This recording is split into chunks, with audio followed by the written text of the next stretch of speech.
Hello, everyone, and welcome to another edition of Mormon Stories Podcast. I'm your host, John Dehlin. It's July 2nd, 2024, and we are here. I'm so excited for today. We are here with a panel of distinguished guests, Black Mormons and or ex-Mormons. I don't know how they want to be referred to. They can tell us themselves. We are here to review the first 3 episodes of the amazing series that we have been running on Mormon Stories on the book, Second Class Saints, Black Mormons and the Struggle for Racial Equality by Dr. Matt Harris. We've released 3 episodes so far as of today. We've recorded 11, so we've got 8 in the pipeline. We hope to record another 9 more, but it's been a great series with one huge problem. I've been vexed that we haven't been able to have sort of a Black historian panelist be a part of the episodes. So what we decided to do was sort of with some frequency, after we've released a few of the episodes, well, we'll bring on Black historians when we can. We were really fortunate to have Darron Smith on our most recent episode. I think that's episode 11. But what I decided to do was to bring a panel of Black Mormons slash ex-Mormons on to kind of react to some of the episodes as they're released. So that's what we have today. We have 3 amazing Black Mormons slash ex-Mormons here to respond to the first 3 episodes in the series. And the 3 panelists that we have, all of them, I'm happy to say, will be familiar faces to Mormon Stories fans. We have Summur-Rayn. Hey, Summer. Hello, everybody. Welcome back. Thank you for having me. I'm excited to be here. So thrilled to have you back in studio. We also have Nate Byrd from Black Menaces. Hey, Nate. Hello, everyone. Thanks for joining us. Of course. And then the final panelist that we have joining us from the University of Washington that tried to ban all sports with BYU in the late 60s, early 70s.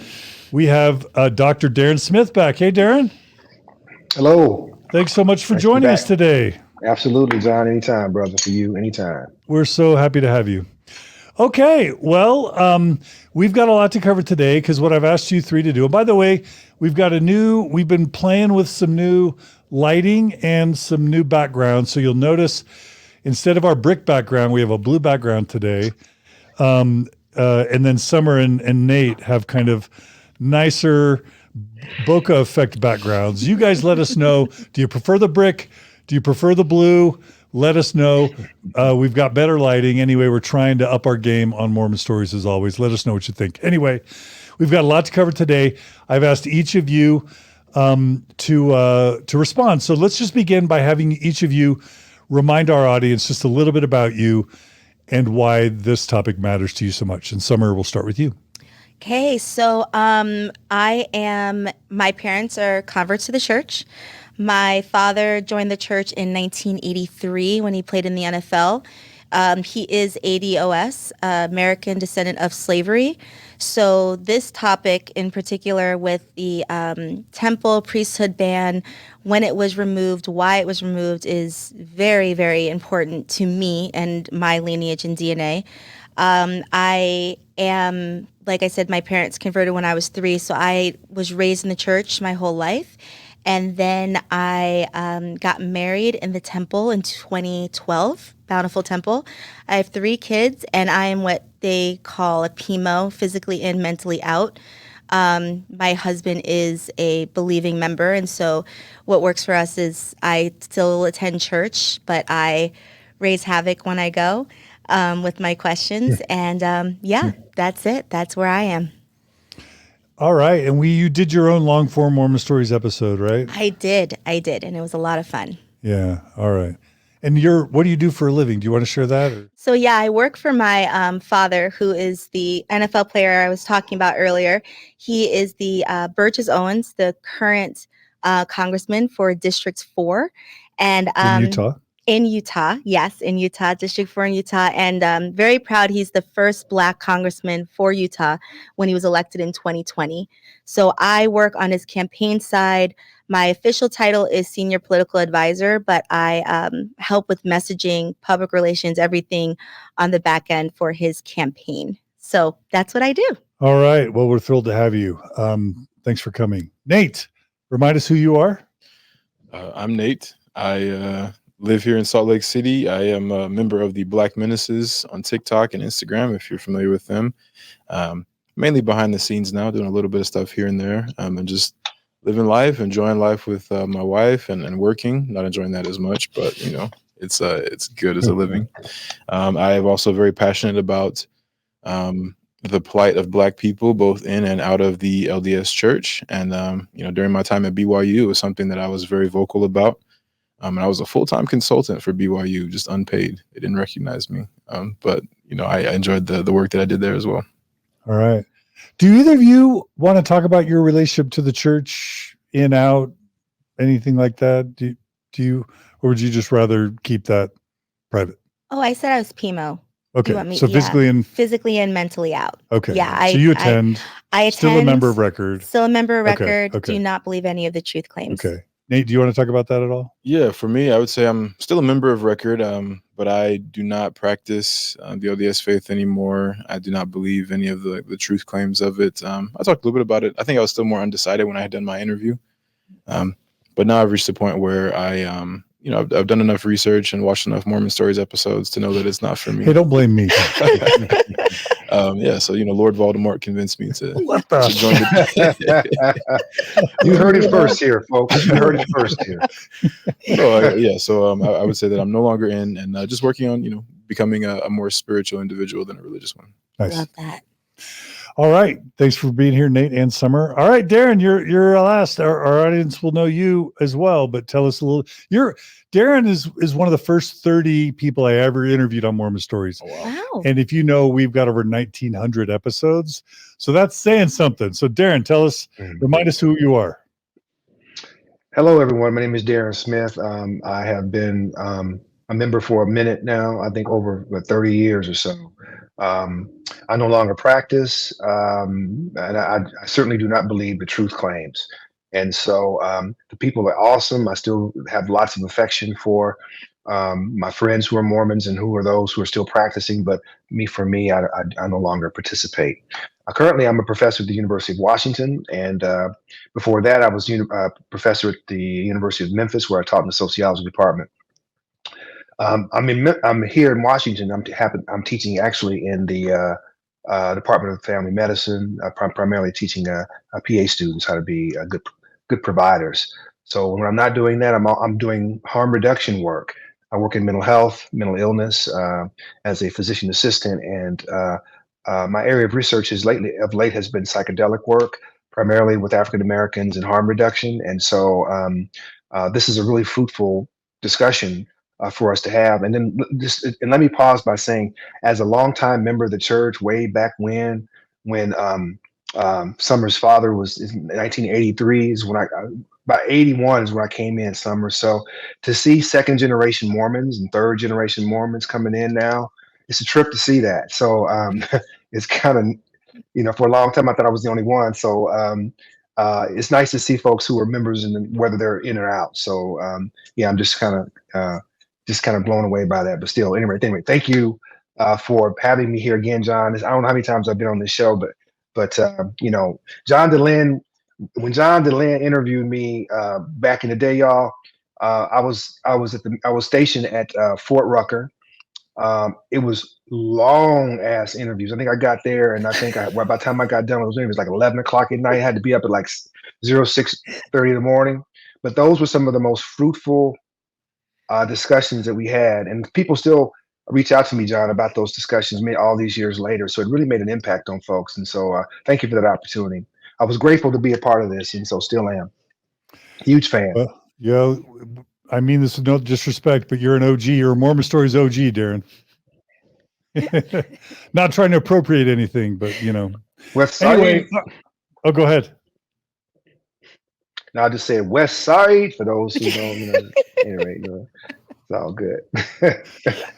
All right. Okay. Well, let's begin. So we're covering 3 2-hour episodes. So we're going to try and cover 6 hours in 2. Again, we're starting with this book. Please buy it. Please donate to this series at donorbox.org/Matt Harris. That's how to see this series continue. So let's just start with just your feelings about this book being created. just if you could talk about it at a high level and just your reaction so far. If you were to like say so far, 3 chapters in, two to 3 chapters in, is this book important to you? And would you recommend it? And if so, why? So let's start with you, Summur-Rayn. I would highly recommend this to anybody. I would highly recommend this book to members, non-members, never-mos, people that are out. This book. I spoke with Matt Harris like a week ago, and I told him this book for me is on par with Fawn Brody's No Man Knows My History and In Sacred Loneliness. Whoa. For me, in learning more about Joseph Smith and more about polygamy. But because I have such a personal connection to race and what has happened within the church and race, this book was mind-blowing. It was mind-blowing. And I think the biggest part for me is just understanding, like Darron said, you have friends that are still members of the church. You have friends who are very active in the church, members. And a lot of them, I do believe, take a lot of the onus on them for racial issues that have happened in the past and racial issues that are happening in the present. I think it's important to know where it comes from, where it stemmed from, and that is the leadership. And what Matt Harris has done with not just tying those together, but also giving Black voices a voice in the book is so important. It is so important. So I highly recommend. I think everyone should go on Amazon right now and get a hard copy. I know it is electronic too, but I got a hard copy just so I can highlight things. Every page is mind-blowing. It is. I totally agree. I'm happy to hear you had that experience as well. Yeah. I like to say it kind of just shows how the sausage is made, how the sausage was made. And, there won't be a better book written about the priesthood and temple ban, but this speaks to the LGBT issues today. Yeah. It speaks to how women have been treated over the years. If you want to know how the first presidency, the prophet, and the Quorum of the 12 all interoperate, and how change happens or doesn't happen, why change happens or doesn't happen. It's in this book. It's in this book, right? It's in this book. You felt the same way. With letters, with notes, with receipts, right? With receipts. Matt Harris has done a phenomenal job. Yeah. And photos, we should say. Photos, which we'll show. Okay, Nate, anything you want to add to that? Yeah, I would say one of the biggest journeys of my adulthood has been like finding the language to like figure out, things that are wrong with me or things that I need to work on, or just like things that need to change, finding the language for that. And I feel like this book is another one of those things that helps me do that. It's almost like when you go to the doctor and they run a bunch of tests to try and find out what's wrong. Then once they find out what's wrong, they can fix it. I feel like this book is kind of like a diagnosis. It really presents a lot of like helpful information that hasn't been like super out there before, like about how the church works, how decisions are made, especially major decisions like this. And so being able to get the language for that and have that out in the open, I think that provides a turning point for the church to really have some work to do, and for people who read this book both in the church and out of the church to have the language to be able to like speak to the issues that are going on now. Beautiful. Thanks, Nate. Okay, Darron, I know that I'm pretty sure that Matt worked with you, at least consulted with you. That's right. Y'all have been homies for a while. Yeah. So Absolutely. And I've read a lot of different books on this subject. I've even contributed to some of the scholarship in this area for years, actually. Oh yeah, you've had your book, Black and Mormon, right? Which is amazing. That's right. That one, and also the book When Race, Religion, and Sport Collide: Blacks at BYU and Beyond. And so Matt's work, this book. So this, and also Paul Reeves' excellent work. If you read Paul Reeves' Religion of a Different Color. So it's been a lot of different exceptional scholarship over the last probably last 10 years or so, even last maybe 20 years. There's been a surge in scholarship in I would say Mormon race studies. Lots of people who are writing about these are doing some excellent work. from, of course, our dearly departed Armand Moss to even Lester Bush as a breakthrough there. So I would look at Armand, not Armand, but for me, Lester Bush's article that he published, was it in Look magazine? I can't remember when it was, back in the early Dialogue, Dialogue. 1973 Dialogue. 1973 Dialogue Yeah. was, for me, a pivotal moment in my consciousness and understanding of Mormon race relations, and I think that really set the framework for me and helped me to understand it. So what Matt's book is about, and I'll say this real briefly, I know I've been kind of long-winded with it, but I've got so much to say. Matt is an exceptional archivist. I think that's what folks have been commenting on, is the fastidious note-taking, his historical attention to detail. In fact, I think I have a little, if you look at the back of the book, I think I have is my name on that book somewhere? Yep. So I read some of the earlier drafts of the book, and so you're the final blurb. Endorsement. Yep. That's right. So it is an excellent piece of scholarship. I'm really happy to see Matt has finally finished it. I mean, he's been working on this forever, y'all. 15 years. 15 years. At least. So I'm really happy to see that he has finally brought this to the public domain. But listen, what he's done that others have not done is what John indicated about the sausage, how the sausage made. He really gets into the details of the brethren and how they operate and how they think about race, which is really an eye-opening to me. Now, I did not know some of Spencer Kimball's post-revelatory racist views that continued and persisted. That really gives me some insight into why it was that after 1978 you still got people teaching about this stuff, right? So the 1978 was not the definitive end of the priesthood ban per se, but for us it was the beginning of the racist explanations and justifications that continued after 1978. So that was really a real big revelation for me. So bravo, Matt Harris. Go out and buy the book. I highly endorse this book and Matt's work. And so he is an exceptional historian. So wonderful. Beautiful. All right. Thanks for those summaries. Let's dive in. So in chapter 1, it kind of starts talking, it kind of goes a little bit chronologically.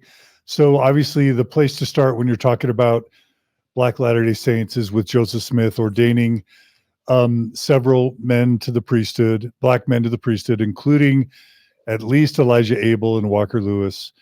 And then it talks about Jane Manning James, and we'll talk about her in a second.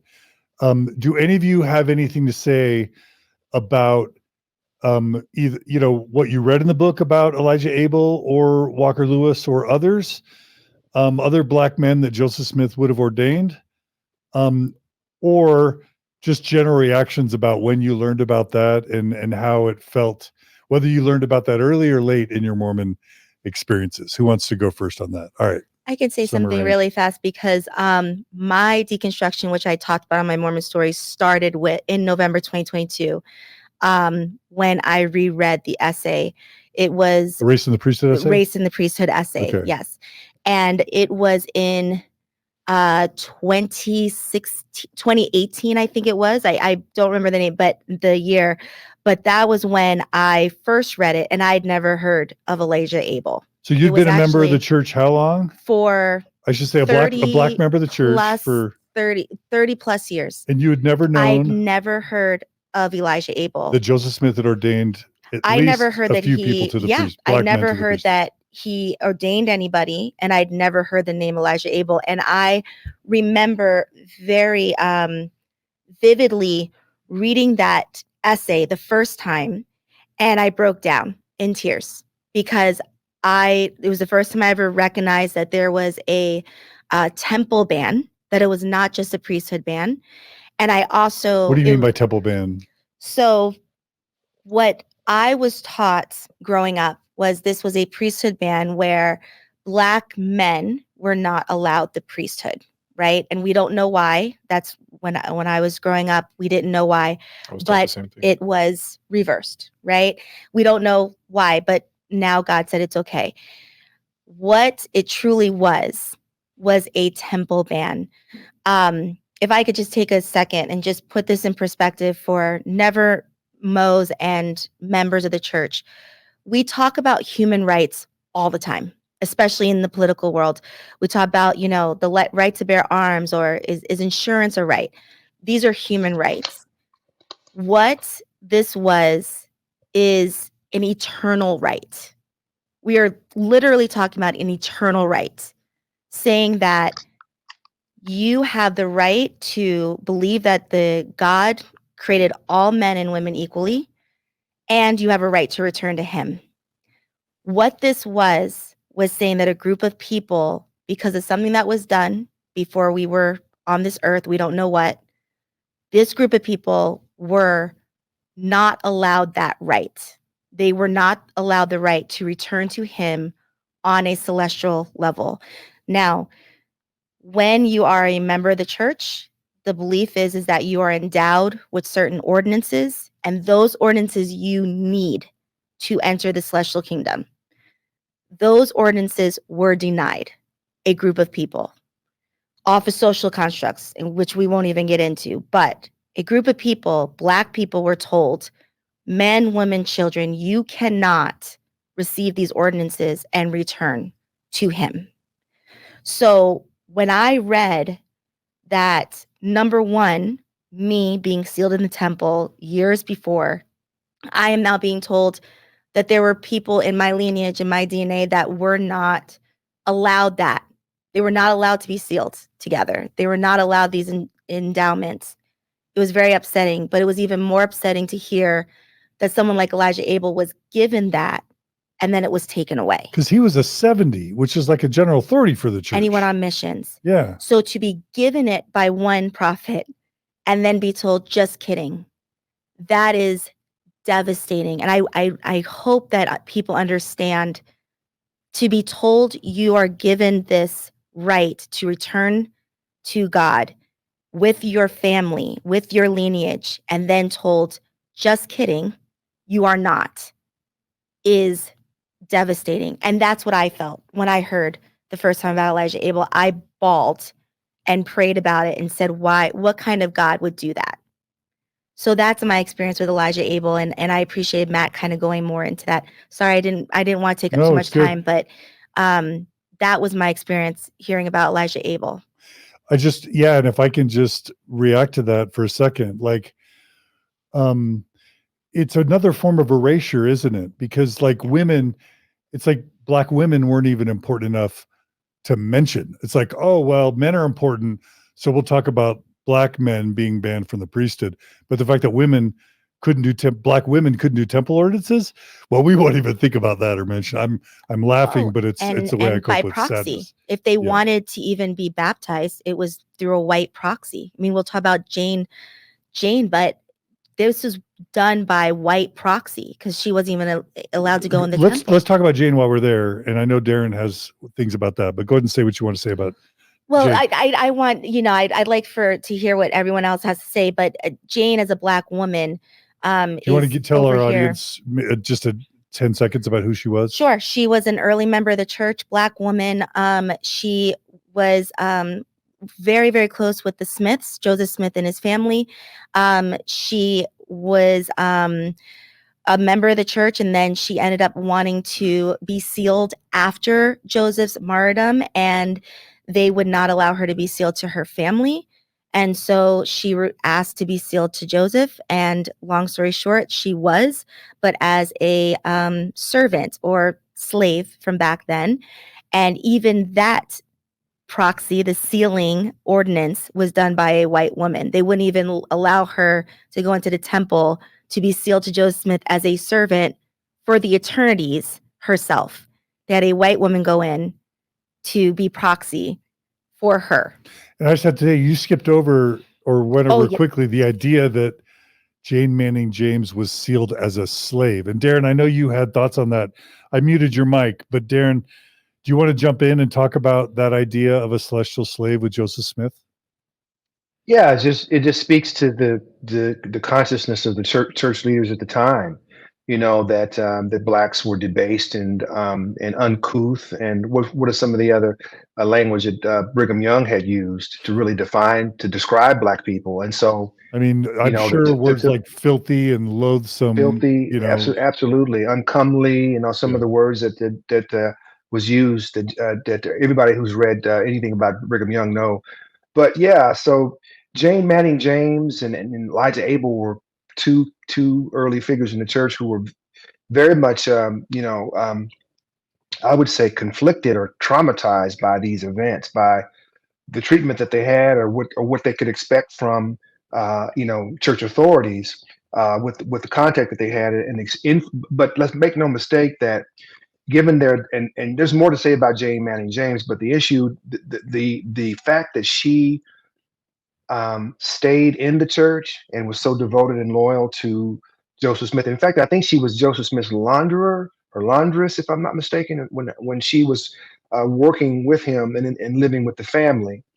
And so, but there was apparently affection in the Smith family for Jane Manning James. If you read some of her accounts, there was definitely some affection there.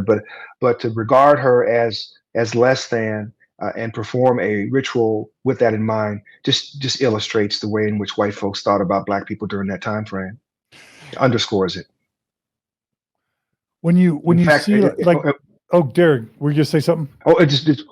One last point. In fact, what's interesting is that if you look at church leaders, their racial attitudes, they were all kind of all over the place. They weren't really any coherence with the ways in which they believed about these kinds of things. But certainly in the early days of the church, the narrative has always been that Joseph Smith was much more favorable to black people than his predecessor was. And his successor. You mean his successor, right? Yeah. Excuse me. Thank you. His successor was. Yeah. And if you read the accounts between both men, that certainly seems like the case. Mm-hmm. Yeah, because if you think about like those Temple Square movies that tried to portray Joseph Smith, he's like not just playing with his kids and a feminist and telling Emma he's going to sweep and let her go off and rest, but he's like frolicking with black kids and like being kind to black people. And who knows, maybe he was, right? I mean, there's a reason Jane Manning James loved him, right? So I'm sure he was kind to black people on some level. Yeah. Do you have a reaction to that? Like the image versus what you know about the reality of Joseph Smith's treatment of black people? I mean, I don't know a lot about maybe his actual views because I feel like it's been very muddied. But I mean, being frank, slave masters were affectionate of their slaves. They to the point of having children with exactly. Like they had them stay in their house with them, and pour their the kids would serve their table, and the women would cook in the kitchen, and but they still viewed them as less than, right? They were still less than human, kind of more like an intelligent pet, right? And so I don't know what Joseph Smith, what his views were specifically, being from the North, but I doubt that they were wildly progressive for that time. So I'm sure that he was, very fond of Jane and her family and whoever else. I'm sure he was kind enough. But we also know that there was a darker side to him. So yeah, I think that it's been it's historical that he was not necessarily, he was not pro-slavery, but he also was not an abolitionist. There is a difference. And I think that is what needs to be understood. There were abolitionists within the church that were leaders, that were anti-slavery and very against slavery. But that is different than, slavery can be better, or, I'm not for it, but also not doing action against it. So I think that, Joseph Smith, he's no Brigham Young. He isn't. But at the same time, he's not super duper racist. Oh yeah, he's not super duper racist. Yeah. And it seemed, Book of Mormon. Oh, sorry, I was going to say that. Oh, go ahead, Nate. Go ahead, Darren, and then Nate. Okay, I was just going to say there are other accounts of other accounts of Joseph Smith encounters with black people. I think there was one account when he ended up paying. He had to pay. A gentleman didn't have enough money for some carriage, and that Joseph Smith stepped in and paid that for that man. There seems to be some I mean, I don't think we know a lot about his affection toward. We can only assume that he was affection toward Jane Mange and him playing with children. So this it just seems that he had a better his disposition was better. But make no mistake, and I think Nate, you kind of raised this point. He was as racist as the rest of them. I mean, look at his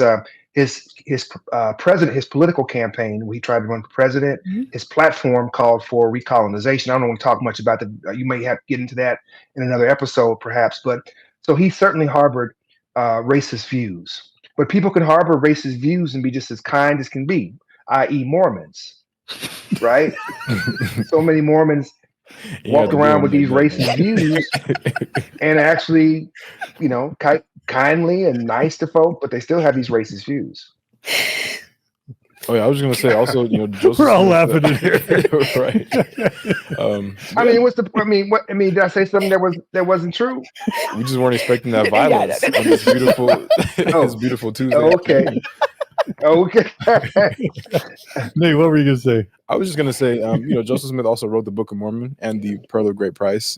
Those are directly from his mind, and so he details, I think, maybe his more intimate feelings about Black people overall. That may not have played into his behavior towards. He may have had, just the idea of like being kind to everyone, but on a deeper level, he definitely harbored some views of Black people being less than or cursed, what have you. I mean, he laid the train tracks for the Curse of Cain being adopted by Brigham Young in the sense that it's in. I mean, I like to say Joseph Smith couldn't create scripture that didn't involve the cursing with dark skin, like the Book of Mormon, Book of Moses, Book of Abraham, Doctrine and Covenants. They all endorse the idea that God curses people with dark skin. 100%. He's like, if you say what you want about Joseph Smith, he's 4 for 4, right? And we'll talk about this a little later, but later on, leaders are kind of disagreeing about, okay, are Black people cursed? Is it the curse of Cain? Is it because they were inferior or less valiant in heaven? At the end of the day, or were they neutral against the war against Satan? At the end of the day, you're saying they're inferior. So I think that's what we're talking about right now. It doesn't really matter if you're saying Black people are cursed or if you're saying we were less valiant, which is why we have dark skin. At the end of the day, you're saying that there is a problem with this group of people. And Joseph believed that there was a problem, period. Yeah. It may not have been as bad as others, but it wasn't as good. And I think all of this illustrates, just for me, listening to you, Summer, talk about this, it illustrates to me the deeper white supremacist thinking that pervaded the first presidency. And also the verbal gymnastics that they did to try to bend and flex into finding out some kind of a theory on race, religio theory that would stick within the Mormon canon. I mean, these people were trying to find any way they could. And all of it, if you look at the 1930s, 1920s, 1930s, you've got this eugenics movement afoot, and you've got members of the leadership actually these people aren't insulated from what's happening in the larger, broader society. So they're getting this information from other sources about eugenics. You see a lot of eugenics thinking, even in Joseph Smith, this idea that they're superior, one race is superior to another. And so, and this is a continual theme. And of course, this is not unique to Mormons. I want to say that first and foremost, Mormons aren't the only ones that walk around harboring racist feelings toward Black people. Evangelical churches were very, very notorious for that as well. Mormons have their own unique twist to some of these racial myths and folklores that existed that forbade Black people to worship in their spaces. That's why Black people form their own churches to avoid, the kinds of animus they get when worshiping with white people, because it's difficult to worship with white people. So that's when I said earlier that all white people are racist, and I've said that before. That's what I'm talking about, is the fact that white people walk around with white privilege and they swim around in a soup of white supremacy, and they're largely unaware of it. But yet the people who are affected by it are definitely aware of it, right? And definitely feel the impacts. Beautiful. Thanks, Darron.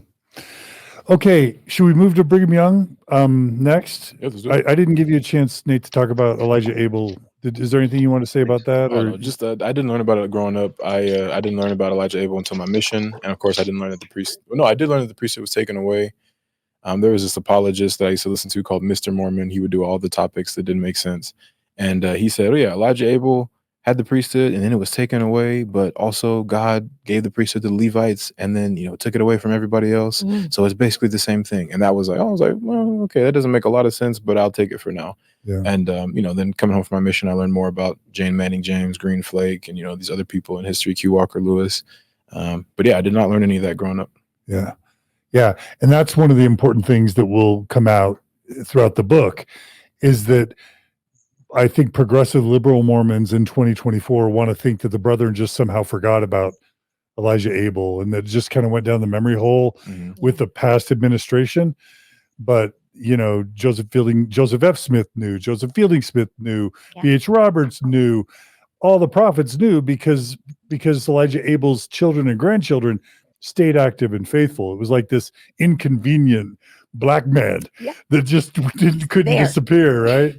So he was always like, what do we do with this problem of knowing that Joseph Smith gave a man the priesthood and made him a 70?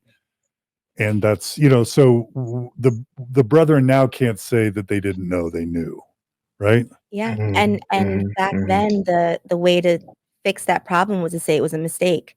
That Joseph Smith mistakenly gave it to Elijah Abel. Which they completely made up. Mistakenly. Yeah, it was Joseph Fielding Smith that claimed that. Yeah. He mistakenly gave it to him. Claiming that you're infallible mistakes is interesting. They've been using verbal gymnastics as long as I can remember. To Nate's point, this idea of equating one thing with another goes back to what you talked about, John, presentism, right? There's an awful lot of presentism that exists within the Mormon church. You want to explain what that is, John, presentism? Oh, I think it's just the idea that a historian would say we erroneously apply people in the past, our current moral standards, to historical figures in the past, that it's unfair to expect someone around the time of Christ to be pro-LGBT. They probably didn't even have the word gay 2,000 years ago. So that's an example of like, they try and tell people today not to judge people 200 years ago by today's moral standards. That's what I understand presentism to be. That's right. And I'll use a metaphor called apples to apples, right? It's, comparing apples, it's you can't, it's not possible. Mormons also engage in a lot of hagiography as well. It's another historian term where you attribute positive attributes to a historical figure, even though they did terrible things. Yeah. Or you only look at the most positive things about them. And so the church has been notorious for hagiography. They only want to address in any general conference, the most positive things they can conjure, and not look at the things that are really vexing the church, these controversies and these social issues in which society continues to change, and the church has to change with it, and some of the resistance that goes along with it. Yeah, absolutely. Okay, well, let's go to Brigham Young, and he's, Summer's already laughing. Brigham Young is on record as saying some of the most vile, awful, horrendous, racist things. What surprised me in the book, that maybe it was new information for me, or maybe I just forgot, was that there were several years where Brigham Young didn't implement the priesthood ban. That it went several years until what? Can you guys fill in the blank of what the book tells us of what got under Brigham Young's skin that made him decide that he wanted to implement the priesthood ban? Do y'all remember? Interracial marriage. Yeah. I remember the guy's name, but he learned about a black Mormon who he had some reason to believe was wanting to sleep with white Mormon women. And that he was trying to practice polygamy from what I remember. He was married to a white woman and was trying to practice polygamy with other white women. And that was what made what sent Brigham Young over the edge and made him implement the priesthood ban. What do you have to think about that? Was it Q Walker Lewis? I think so. Was it? I'll have to look in the book, but why don't you talk about it first, and then I'll look it up. Okay, yeah, I don't want to use his name if it was wrong, but I feel like in the story, he whoever the gentleman was also like a member of the bishopric or something, weren't they? Or like in a position of power, and they were kind of using that to like try and encourage spiritual wifery for themselves, and were teaching some disavowed teachings and a few other things. teaching the concept of Heavenly Mother. So Okay, wait, I found it. Sorry. Thanks. So it says this is in the book. This is on page 5 of the book. It says he didn't explain why he made such an abrupt announcement, but there were rumors swirling throughout the church that a Black Latter-day Saint named William McCary had taken a polygamous white wife, which angered Brigham Young. That's how the priesthood ban started. Yeah. Right. Yeah. Interesting. So I envisioned Brigham Young sitting down with smoke coming out of his ears. When he heard about that. How dare they? How dare they? I mean, like, there's just so many things that are wrong with that. Why don't you go? I remember the movie Malcolm X. I mentioned this in the episode. Like, something out of the book or the movie Malcolm X, some white FBI agent or whatever just says, nothing strikes fears in the heart of a white man than the idea of a black man sleeping with a white woman. Like, that is not just the source of the Mormon priesthood and temple ban, but it's what made it continue all the way through the 70s. That's right. Every single decade, it's like Harold B. Lee or Joseph, but black men might sleep with white women. Like, that's literally the backbone of the priesthood and temple. Black men, and what's funny is that black men been sleeping with white women and every other kind of woman since the dawn of time. So, and I mean, white men, how many white slave owners slept with their black women, and why is that not outrageous, right? Well, but the conditions that occurred were not equally, yoked. It wasn't consensual. Raped and so on. Yeah. Right. It wasn't consensual. But it's that really sent the brethren over the edge. And I just remember, being at Rick's College and BYU Idaho, for those who don't know, who are old schoolers out there. And I remember one of the parents called me up one day and said, "Are you Darron Smith?" I said, "Yes, that would be me." They go, "I don't want you dating my dog." It just came out, "I don't want you dating my dog." I said, "Who is this?" Tell me who he is. And I said, "Shouldn't your daughter be telling me these things?" And he's like, "Nah, I'm her dad, and you should go back to Africa." That's what he told me. I said, I was like blown away. And he started spouting off this racial folklore by Brigham Young and so on and so forth. I had it happen to me several times in the church. It really opened my eyes to the widespread nature of this thinking in the Mormon faith, and large part of it being driven by some of the early church leaders and their interpretations of Scripture.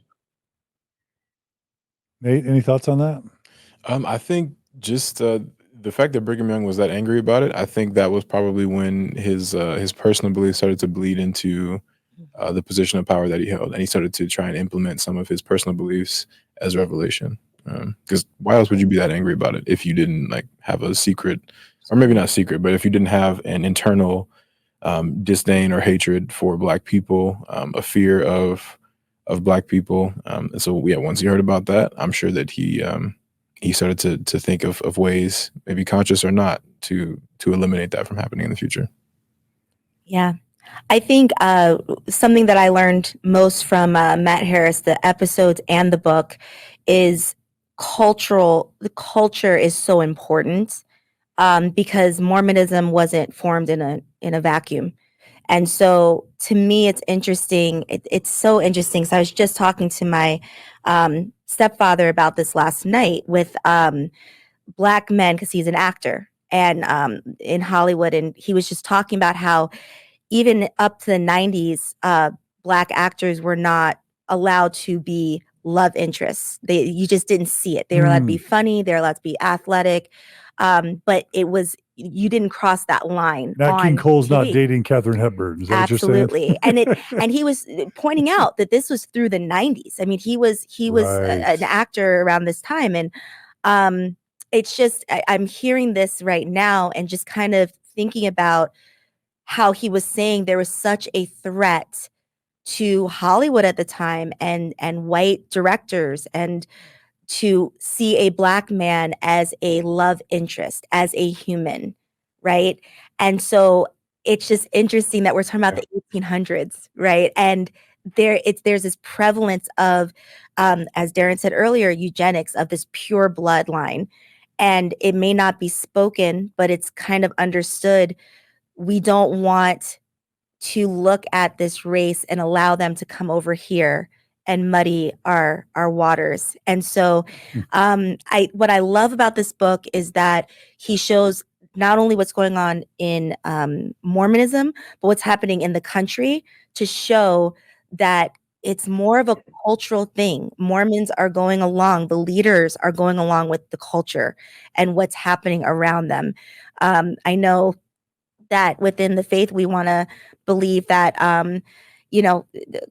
prophets see around corners, but unfortunately, we see that they kind of went along with the culture at the time. And so, that's what I think of, is that, like Nate said, there was a deep disdain, but it was a cultural disdain. I mean, it wasn't crazy why Brigham Young was upset.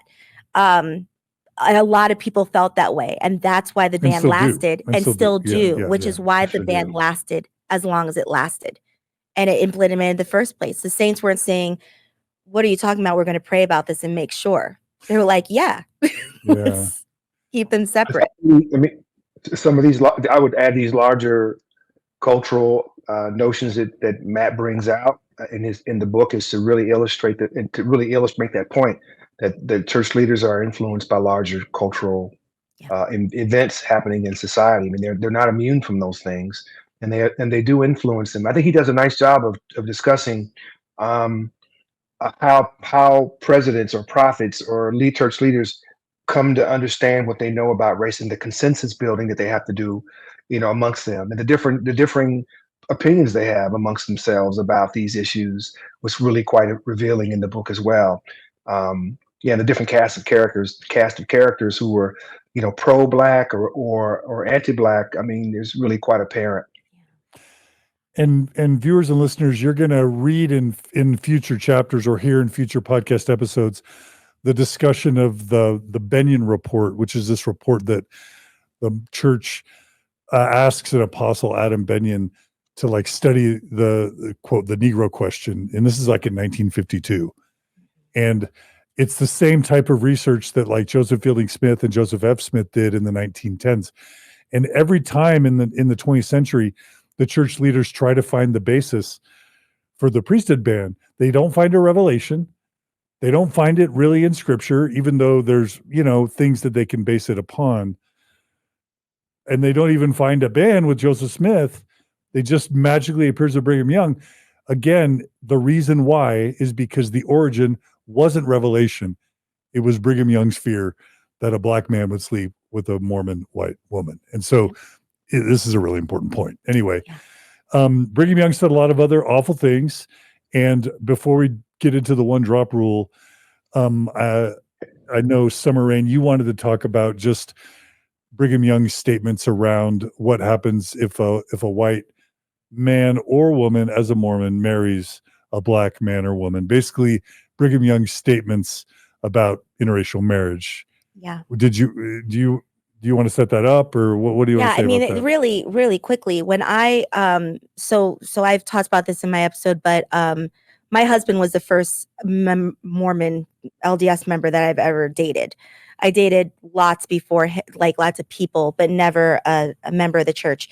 And he is white. And so when I met him in New York, I'd actually heard, after we got married, thoughts from Kimball about interracial marriage, but never dug into it.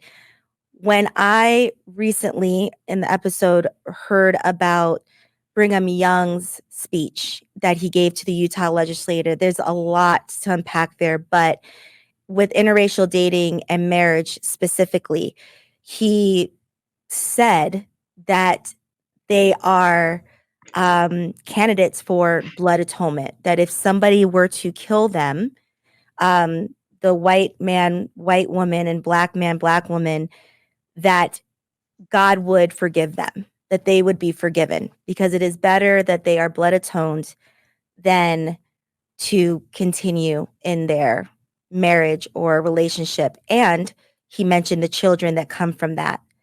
That was tough. Yeah, the quote, I'll just read it. This is Brigham Young. Shall I tell you the law of God in regard to the African race. If the white man who belongs to the chosen seed, oh my gosh, chosen seed, mixes his blood with the seed of Cain, the penalty under the law of God is death on the spot, right? Yes. Isn't there a quote about like sticking a javelin through people? Like it's some gruesome stuff. It's some gruesome stuff. And he continues to talk about the children as well. And then he says, I know this might not sound great because he knows how radical and extreme it sounds even to members. But he says, sorry, that's the way it is. And God has told me that this is okay. So. And Matt's book also mentions that if a white person sleeps with a black person, somehow through osmosis, the white person absorbs the curse of Cain. I haven't gotten to that chapter yet. Don't even get me. So much of this is so damn ridiculous, but yet we have to talk about this silly stuff. But people actually, this is a trip because people who actually fall for these kinds of things, right? You really wonder, they fall for anything like goblins and witchcraft and stuff. But at any rate, it's just these people's thinking about race is just mind blowing, absolutely mind blowing. The harshness of it. So you mentioned how this was a harsh pronouncement by Brigham Young. But remember, it's coming from a harsh member of a haplogroup, right? That has been killing folks and pillaging folks and robbing folks and colonizing in the name of Christ, and then taking shit that ain't theirs for since as long as Europeans have been, around. And I think Europeans only make 5% of the population, and yet they control damn near every aspect. So this is not this. The point I'm trying to make is that Brigham Young, and you make this point really nice, Summur.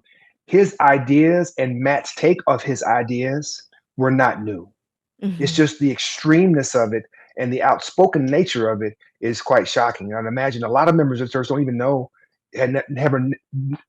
about what Brigham Young says, or don't want to know about what Brigham Young said, because they have to then confront their own existence in the church, and it's a very tough thing for folks to do, especially white folks to do. Nothing to add on Brigham Young? Nope, nothing else. It is a little wild that the church, I mean, there's a point of view that says, isn't it crazy the church hasn't changed the name of its universities to be named after someone else? Because they're tearing down statues all over the place, of like Confederate generals and, that sort of thing, and no more Confederate flags. But like Brigham Young's name remains on the universities, They ain't changing that. They'd have to acknowledge. Nope. They'd have to acknowledge what he said and did before they could do that, and that's a step too far. That's right. The president of the university told me that it was too expensive. Oh, I would imagine. You know what? I agree with that too. I agree with that too.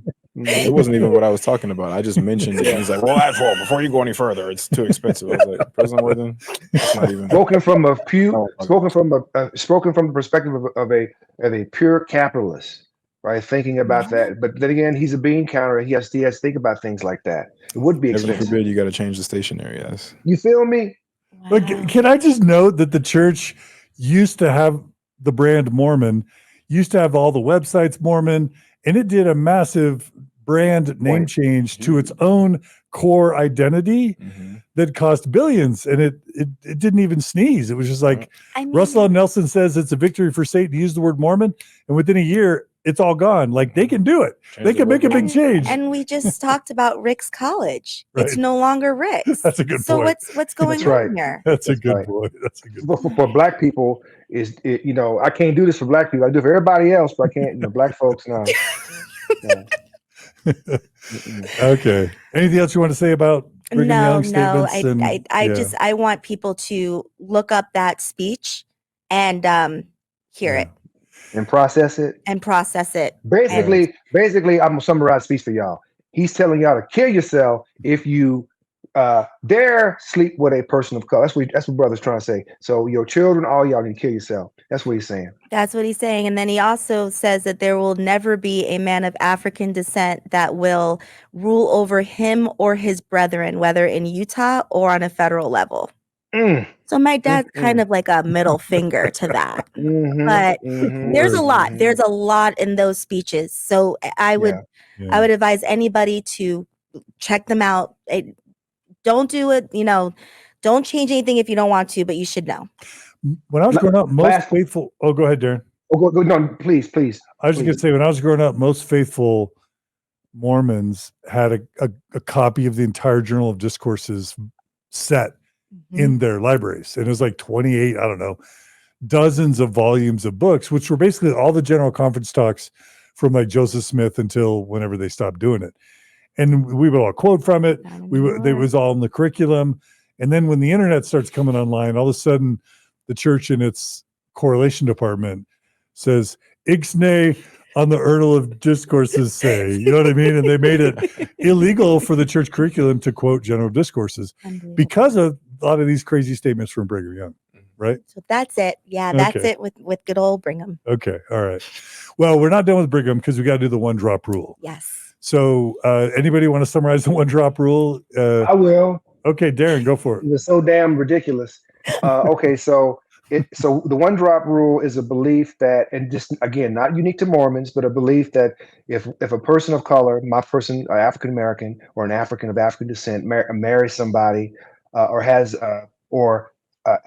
any relationships with a person of color, they automatically in Mormon language are become a member of that disaffected group like African American. So if you have one drop of Negro blood in you, then you are not entitled to the blessings of the celestial kingdom. And you're subject to the ban, right? And you're subject to the ban and eventually exaltation. So this is a big deal for members who Black members who are trying to find Mormonism attractive. And a lot of Black people do find Mormonism attractive as a very attractive religious organization. I mean, they do. The strong commitments to family values, and what have you. Family values also is a very political position too. You think about republicanism, right? Republicans like to tout the idea of family values. So it fits very nicely into this nice political box too that you can check off with Mormonism and so on. Are we still calling ourselves Mormons, or have you On this thrown show, out I still like the LDS? term. On this show, I still like using the word Mormon, but these days Latter-day Saints get offended by that. Yeah, I'm from the old school. So with that, so yeah. But at any rate, yeah, that's all I have to say on it. All right. Yeah, and I guess it's worth saying no Negro blood is not a thing. Is that fair to say? Like that's not a thing. Like we all have it. Anything you want to say about that? Thank you. They would go ahead, Nate, and then Darren. Go ahead, Nate. I was just saying Africa is the cradle of civilization. So that's right. Thank you, brother. Civilization. So the earliest humans were Black, and then we're all descendants from them. Is that right? Not come from Missouri. That's exactly right. not Missouri. It's Africa. Thank you, Nate. I was going to mention that Brigham Young will roll over in his grave right now. I was about to say the same African. thing. Brother, you were part. So the oldest haplogroup that's been discovered is a 5 foot whatever or 4 foot whatever African woman around 240,000 years ago is the longest they think it perhaps it was. But that particular haplogroup, the mitochondrial DNA contained within that individual has populated modern humans. Other humans died off, but this particular haplogroup survived. And so we all share that empty DNA. So even the host of this podcast is African. So when yes, that's right, brother. When Brigham Young is dissing on Africans and African descent and all the church authorities, they're really dissing on themselves because they all are doggone African. The end. Yeah. So really what we find out is it's a social construct. It's not even real. Is people are being denied something and they're not even real. And for me, this episode was tough because my father grew up in the segregated South. I know all about Jim Crow. I know all about the one drop rule. I've known it as Black history. So it was a thing outside of Mormonism. Oh, the one drop rule. 1,000%. One drop rule is what dictated a lot of state rules during. Oh, whether you could vote, Jim Crow stuff. Absolutely. Interracial marriage. What's that? Right. The paper bag test. If you were lighter than a paper bag, then you could vote in some places. If you were darker. Oh, wait, they would. That's they would explain that again. If you were what?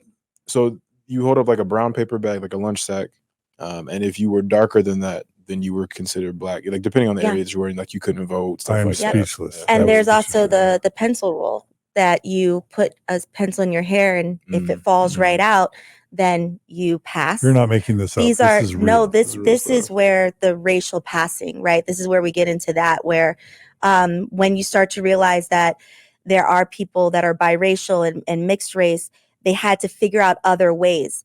So I mean, this is Black history. I've known this all my life, the one drop rule. So to hear that the church instituted it within the faith was very hard pill for me to swallow, because I did not know that it was institutionalized within the LDS faith. I've heard about it in the South, Southern states all my life, but to hear I'm part of a faith that this was, they said, yeah, let's go ahead and adopt this rule. That was tough. And I think this is you see this in evangelical faiths. You see it in Orthodox Jewish faiths as well. These generally white conservative Catholics as well. You know, Orthodox Catholics are very much have had a history of exclusion. So and this goes back to your original point, Summur, about how culture, the church is influenced by the outside events that are occurring. This is exactly the point that we're trying to get at, that the one drop rule was something that was pervasive in larger society, but just Mormons adopted it and put their own little accent on it. Yeah. And you know, we talk about the fact that and the Mormon apologist would say that the brethren were products of their time, which is true. Darron, you talked about presentism, that we can't apply today's morals to the past, which is true. The problem is that supposedly Heavenly Father and Jesus, they don't change. And because Joseph Smith and Brigham Young and John Taylor and Wilford Woodruff and Lorenzo Snow and Joseph F. Smith and all of the Mormon prophets claimed that they were getting their instructions directly from God and Jesus, then that's why they have some splaining to do, because, you know, starting with Joseph Smith, the whole idea was that God was speaking through them. So which is it? Either God's a racist or you're not speaking for God, right?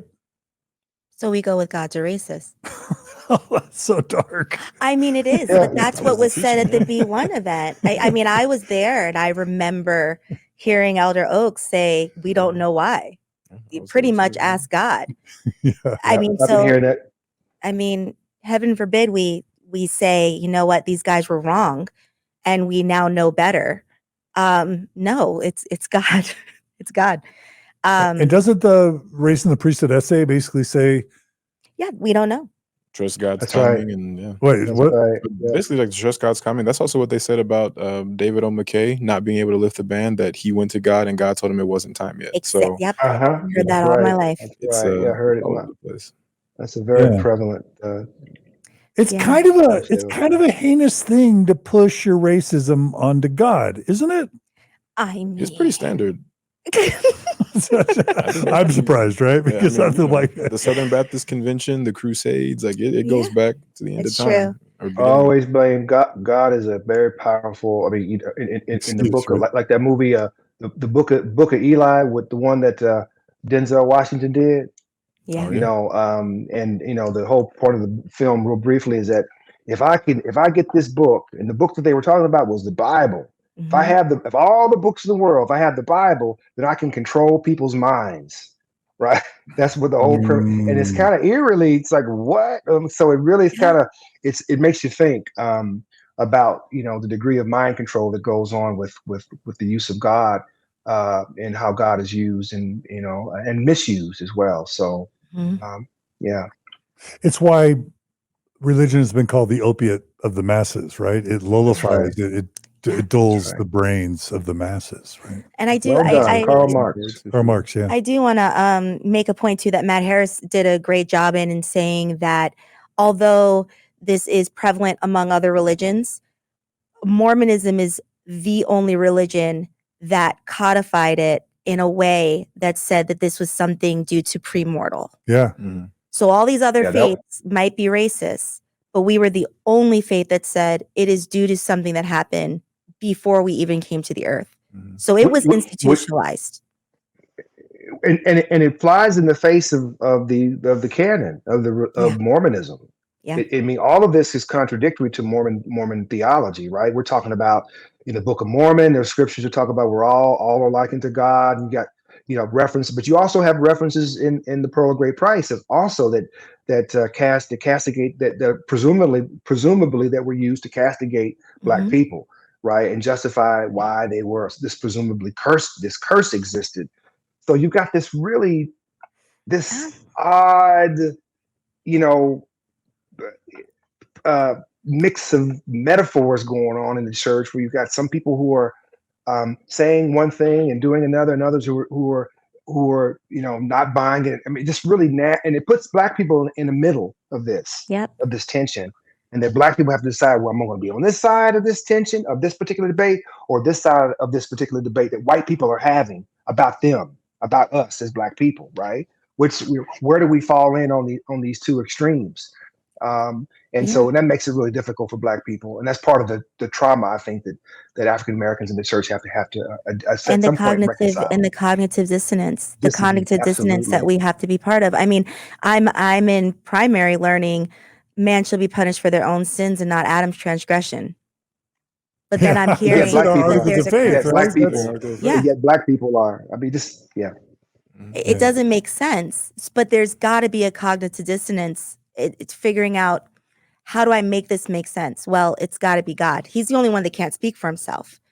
Right? That's right. He's the only one that can't answer the question. Right. This makes me want to ask you guys, the Book of Mormon isn't specifically talking about people of African descent, but on the one hand, it's got God cursing Lamanites with dark skin because of their wickedness and to make them loathsome to the white Nephites. But it also has got the scriptures that say that God is not a respecter of persons, or they're all are like unto God, or whatever. And so there's this modern Mormon apologetic tendency to then say either one of two things. Either no, it was Nephi who was racist, or it was Alma who was racist, or it was Helaman that was racist. That wasn't God. That was the personal prejudices of the Book of Mormon prophets, allowing their prejudice to bleed into the scripture. That's version one. Version two is like, oh no, it wasn't black skin. It was like spiritual countenance that was dark, or it was tattoos, or it was like animal skins that were darker. But because the Book of Mormon says all are like unto God, or God is no respecter of persons, or whatever it is, then when it talks about a skin of blackness in the Book of Mormon, it can't be literal. It's got to mean something like tattoos or animal skin or a dark spiritual countenance. I want to give each of you a chance to respond to that apologetic. So I want to hear Nate's experience with that, because when I was growing up, it was always skin. Meaning human skin, right? Yeah, their skin was darkened. I mean, that was the curse. Yeah. So I'd like to hear if you heard different. If this whole tattoo thing, I mean, tattoos were a no for a while. And this is mainstream Mormon apologists giving these excuses. Nate? Well, I mean, when I was 9 years old, I was sitting in Sunday school, Valiant 9, and the little girl in the class asked, when we all go to heaven, will Nate be white? And so I don't think she was talking about getting tattooed white. Or, maybe it's your countenance dark, Nate. Yeah, maybe I was just the evil little dark countenance little boy. And, once I fly up to the celestial kingdom, my countenance will fall away. And, gosh. So, I mean, it was always thought that it was skin. And I had never heard the apologetics until I listened to, it was the Blacks in the Scriptures DVD, if you remember when that came out. And they were talking about, it's, go to this chapter in 2nd Nephi, and they talk about the scales falling off of their eyes, and it's scales of darkness and not the skin, and the countenance changed. And, black in Hebrew is referring to countenance, and this scripture in Ecclesiastes talks about a black countenance, and so this is why you should believe this. And I remember listening to it and I just kind of accepted a lot of things as they were. I was like, that doesn't make a lot of sense, but I'll accept it for right now. And that cognitive dissonance was very, very strong. I will say I never did go out of my way to defend the church's racism. I just kind of accepted it for what it was and tried to move past it, but it just kept coming back up. And so, with that, it was always skin, and the the pathetic attempts to try and reframe it or rebrand it as anything other than that is a disservice to Brigham Young and Joseph Smith and what they were trying to do. So Absolutely. It certainly wasn't animal skins or tattoos or spiritual No. countenance for the first 150 years of the church when the priesthood and temple ban was being implemented, right? No. I've never mistaken the white person dressed in all black as a black person. So I'll just put that out there. Yeah. And I spoke about this in my stories, but when I first came to Utah, we were in a family ward and a little 5-year-old looked at me and said, "Mom, you look a Lamanite." Mm-hmm. And, you know, she didn't care if it was Native American. She didn't care if it was black. It was because I was a darker complexion than they are. And so I think what we are seeing with this new apologetic is what we read in Second Class Saints, where it's just this mental gymnastics of how do we reframe, how do we explain, instead of just saying we were wrong. I mean, really, this book would not even be necessary if the church at some point had said, you know what, leaders have said some things and we were wrong. We acknowledge it. Let's move forward. What we're seeing with this whole skins tattoo, is it countenance? I feel like 20 years from now, there'll be a book that says, do you remember when they were trying to say this? Because it's mental gymnastics, as Darron had mentioned earlier, and it's not necessary. You'd have better luck trying to untangle like 50,000 yards of Christmas lights than you would Mormon apologetics. Yeah. Well said. Darron, you want to add anything to that whole apologetic? You may not be hearing that. You may be a little removed from that stuff. Well, I mean, it's just interesting to see the different generations represented here and our experiences with this. And and my experience is no different than what Nate and Summur have encountered. The circumstances may be different, but the underlying issue is race. The underlying issue is people's perceived perceptions of blackness and how that continually shapes their understanding of reality. Yeah. All right. Well, if it's okay, we'll leave Brigham Young now. Is that okay? Can we leave Brigham Young? Brigham Young. We call him Brigham Young. Brigham Young. So he's the one who implemented the ban, and it kind of lumbered on with subsequent prophets. So Brigham Young, John Taylor, Wilford Woodruff, Lorenzo Snow, and there wasn't really a reason to even question it or challenge it because there weren't a lot of black folk in Utah. And if they were in Utah, they were probably slaves. No, that's probably exaggerating. I will say, too, really quickly about John Taylor, because this is something I didn't know until the episode. He was the one when asked about why there was still a curse after the flood. He said because Satan needed representation. Boom. So black people are representation of Satan. This was the next prophet of the church. After Brigham Young. Yeah. So I just want people to understand this isn't just let's change the university name. This is a progressive problem that we're seeing with the president. It's like each prophet's trying to out white supremacist the previous prophet. That's right. Well, Brigham said one drop and kill him with the javelin. So I'm going to say that they're representative of Satan, right? They represent Satan. Satan needs representation. I mean, if you think about us, man, you think about these beliefs and teachings. This is how Mormons felt about black people. Yeah. This is how, and there's been no apology or attempt to redress any of it, right? And so, because Mormons are taught to be blindly follow leaders. Oh yeah, this guy said it, so it must be true. There's no investigation. There's no think. There was all, and Matt mentions this in his book, or we talk about this somewhere. Thinking people are really the church is always concerned about thinking people, intellectuals essentially, who are uncovering key points about the way what we know about black people today has nothing to do with the leadership of the church. It has to do with the work of historians who are untrained historians who've done prolific work, or those who have done exceptional work like Matt Harris and others, and Amar Moss and other folks in the church who've done such good work all along these lines.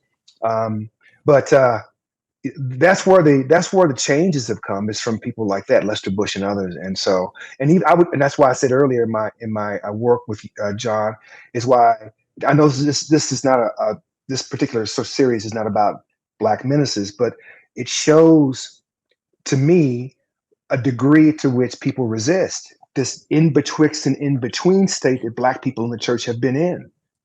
This in between, so it creates conflict, internal conflict. So you mentioned disconsciousness, or for Black people, and they have to find a way to deal with it in some way. Either it's with Black Menaces, it could be with humor, with Sisters in Zion. It could be with blind acceptance, like Alan Cherry's work, or even Keith Hamilton's work, where he basically says, and Keith, I like to pick on Keith because when he showed me a draft of his book, I about died. I said, "You cannot say this. You believe this stuff, Keith?" Yeah, what was he I saying? believe the Black For those people who are have no cursed. idea who you're talking about, Summur-Rayn's over here laughing. I don't Keith think a Hamilton. lot of our viewers and listeners know who you're talking about. So Keith Hamilton wrote a book called Last.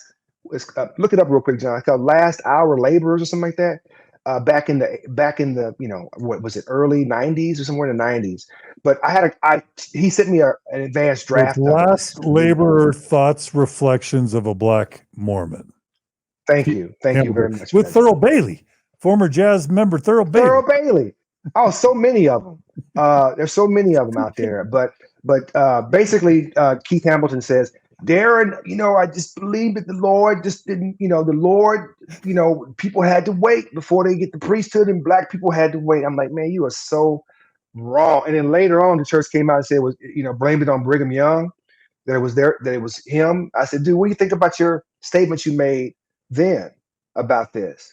It's just so many folks, Black people included, that's one of the ways that Black people cope, is just to capitulate and I guess internalize the racist feelings and thinking about themselves that can produce really, really, horrible effects for themselves as well as their family, just in betwixt and in between period stuff. All right. Just pack your bags and leave. You feel better? Just pack your bags and leave. These members of the church itself as an institution has historically viewed Black people as less than. Do you think that's changed? Is there any evidence that it's changed? Yeah, because they're baptizing up a storm in Africa, Darron. That shows that they love Black people. Africans love white people. Kenya, Nigeria, those countries, they love white folks over there, right? They don't have the same kind of experiences with race prejudice we have here.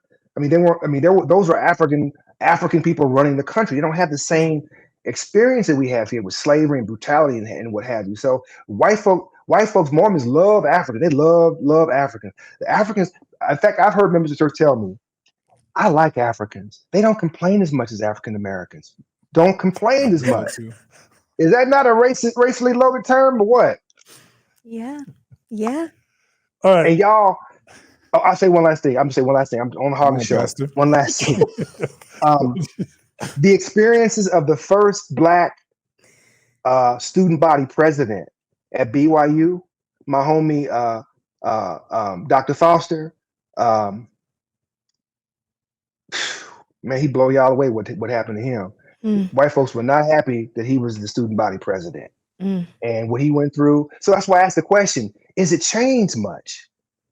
I mean, this is the earlier formulations of the church. This is the root, right? This is the root of it all.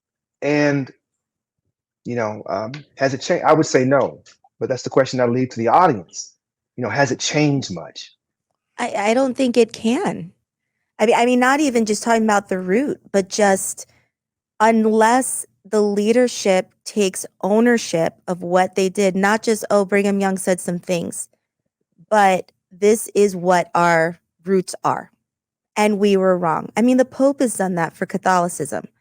If Mormonism and their leaders could say, this was not just the members or the culture, because I hear that a lot. Well, it's Mormon culture. We don't know where it came from. That's a problem. Even the essays. We've heard it's Curse of Cain. We heard it. They were less valiant. But these things, just so you know, we admonish. We just don't know where they came from. No, say where they came from.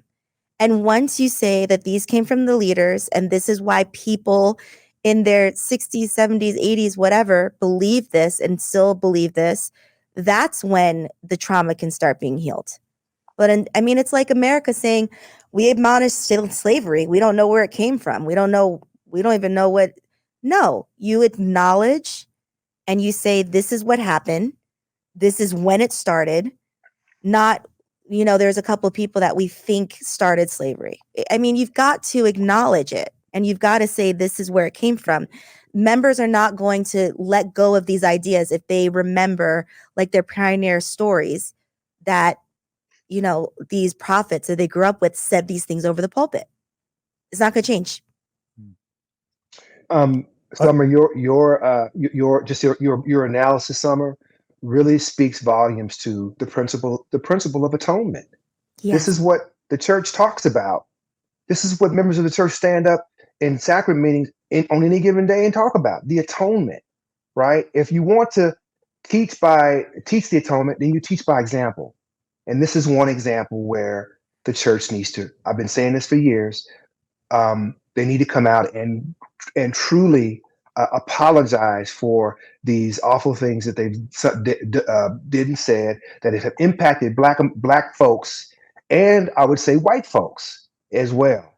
And until they do that, this is going to continue. So I'll channel my best modern Mormon race apologist I can and just say what they'll say is, number one, the Race and the Priesthood Gospel Topics essay acknowledges now that it was a policy, and racism has been repeatedly denounced now over the General Conference pulpit, and we're baptizing like crazy in Africa. Nate, y'all are never happy. What else do you need?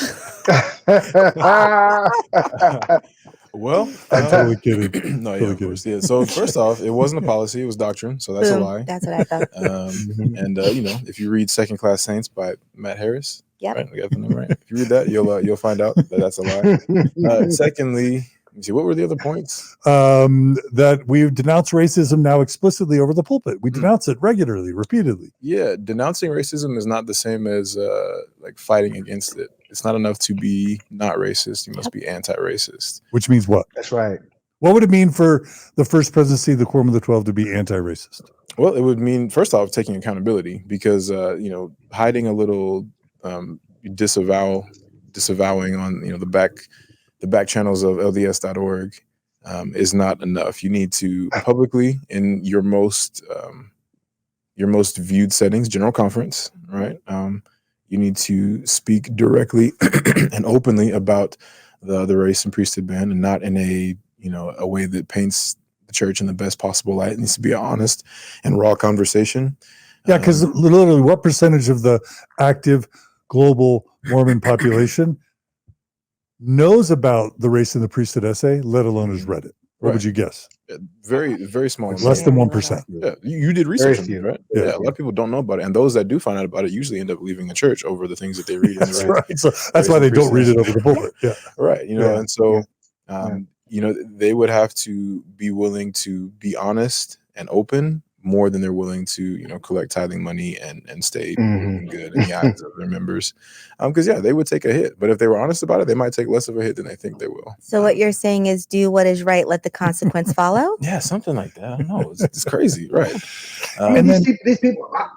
Go ahead, Darron. I'm sorry. These people teach this stuff, but why don't they practice it? That's all I'm saying. Yeah. And then I'll just say, y'all, I want to hear what y'all think about the church going bananas in Africa. There are two problems with that.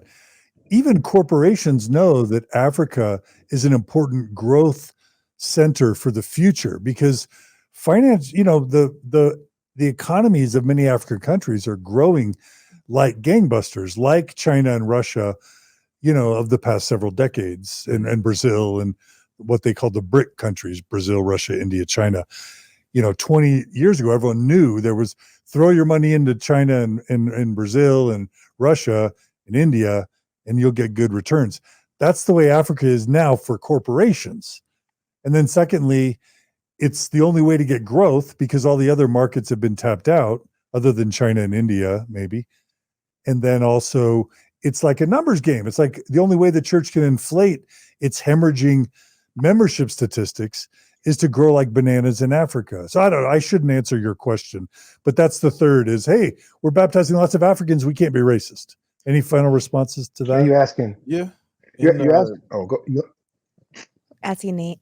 Yeah, in response to that, I think one thing as Black Americans, I'll speak for myself. One thing I tend to do is I tend to lump the people of Africa like into one group of just like Africans. But I'm learning, as I'm like trying to educate myself more, I'm learning that like there are very different circumstances depending on each country that you go to. Just like each state in the United States has different politics. Each country in the European Union has different politics. Same with countries in Africa. And there may be some hot spots of Mormon growth activity, but I'm willing to bet that in a few years we might hear about some baseball baptisms or maybe football baptisms because football is big over there. We're talking about real football, not American football. Soccer. And I think that there's likely some things like that going on, as well as maybe some financial things. But I also know that there are a lot of people in Africa and different countries in Africa who are not as favorable towards the church or as favorable towards white people. And I know that there is a strong movement in a lot of countries there to try and remove colonial influences from Africa. They're trying to return resources back to the people that are there. And I think that probably applies with religions as well, because a lot of colonization took place through religion, right? Yeah. And so, really what the church is doing is just trying to colonize Africa in the same way that Christians and mainly Christians. I don't know about too many other religions that do a lot of colonization, but Christians have been trying to colonize the world for so long. You're just seeing the same thing with Mormonism. And so it's really not something that they should be bragging about because they're trying to gain influence and power through the spreading of religion. And of course, they're teaching a sanitized version of Mormonism. They're not going to teach them about the priesthood ban. They're not going to teach them about Elijah Abel, all the details. They're not going to teach them about all the details of Jane Manning. They're just going to teach them about the plan of salvation, the atonement of Jesus Christ, things that can appeal to anyone who has a knowledge of Christianity or Catholicism. Like they're going to teach those things that appeal to them in the most sanitized way possible and try and get them to convert to that church. Yep. I agree. That's exactly what I think. I'm curious to know, because I know Darron said that he became a member around the time my dad did. I feel like it's the same thing. Priesthood ban ended in 78. My dad joined the church in 83 and was not told about the priesthood ban at all. The missionaries did not include that in the lessons. And so I know that's what's happening in Africa, but I'm curious for Darron what his thoughts are on that, because it was so close to the ban being lifted, 81. Yeah. So this is in reference to what's happening in Africa, Summur, or? Yeah. And just your thoughts on how they're going to probably tailor the lessons like they did for Black Americans here in America when the ban was lifted. Yeah. And how they did in Brazil. And Brazil. Yeah. So I think Nate hit it right on the head. I mean, I think the church is going to continue to do what it's doing. I mean, they're not going to. So the lessons that were taught to me as someone who was interested in church, investigator, they'll tweak that lesson here and there. But in terms of it fundamentally changing, not a lot. I mean, and when I joined. When I was proselytized, they didn't mention the priesthood ban. They're not going to mention that. Just as they did with me and your father, they're not going to mention that. That's something, and missionaries don't know how to get into that discussion. That's a really intellectual, high level discussion that you have to be well read in to be able to talk about. So they're not going to get missionaries get just the superficial information enough to present a coherent message of love and peace and acceptance that's kind of aracial, apolitical, and what have you. But you all know the subscripts. That's one thing. Secondly, Africans perceive that very differently than African Americans. When that comes up in discussions, I mean, how it lands and how it hits with Africans are very different than how it lands and hit with African Americans. That's a good point. Yeah. All right. So this is a brilliant discussion. We are talking about this amazing book, Second Class Saints, Black Mormons, and the Struggle for Racial Equality. Let's go ahead and go to the turn of the 20th century. And, we fast forward to Joseph F. Smith being prophet. He was the son of Hiram Smith, the nephew of Joseph Smith. And he appoints his son, Joseph Fielding Smith, to be an apostle in his 30s. But maybe right before Joseph Fielding Smith becomes an apostle, or around that time, there's a lot of questions about the priesthood ban. Partly because Elijah Abel's posterity are still around, and people are just trying to figure out, and probably more and more Black people are moving into the state of Utah. They're building the railroad. There are more Black people showing up in places like Ogden to help with the railroad. And, lots of dynamics, missionary work, etc., just start raising the question. And I was blown away to see, and I mentioned this earlier in this episode, that they were confused, that Joseph F. Smith and Joseph Fielding Smith were confused about the origins of the priesthood and temple ban, right? And even as early as the 19 teens, Joseph Fielding Smith himself tries to find a doctrinal, like a revelation or some piece of doctrine or some piece of history that sort of enshrines it, the priesthood and temple ban, as doctrine. And what happens, Summur? Can't find it. Can't find it. Can't find it. Yeah. So what else should you do then write a book that basically tells the whole church that it's doctrine, right? Like, Yep. Nate, this is something you wanted us to talk about. So I've got a little video clip queued up. Absolutely. Do you want to set up why, what it was about this book? This book is called The Way to Perfection.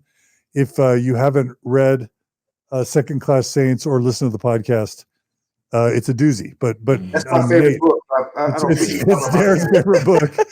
Nate, you want to set this up before we play the clip? Yeah, so I get the feeling that Joseph Fielding Smith was kind of like one of those missionary companions that you have that loves the deep doctrine, right? Like, oh, the Oakland Temple is shaped like the Star of Melchizedek, like that type of stuff, right? And he loved to like toot his own horn and talk about all the scriptures that he knew and the things, and he invented a lot of his own theology for why Black people were cursed by the seed of Cain, why they were responsible for the son of Adam's transgressions, if you will. And so you read a clip from that book. These were not your own thoughts, if I'm not mistaken. And when I was listening to the podcast, I was just dumbfounded by the things that Joseph Fielding Smith had to say about Black people. Yeah, and he would have been an apostle by the time he writes this book. Yeah. So that means he would have been sustained as a special witness of Christ and as a prophet, seer, and revelator for the church.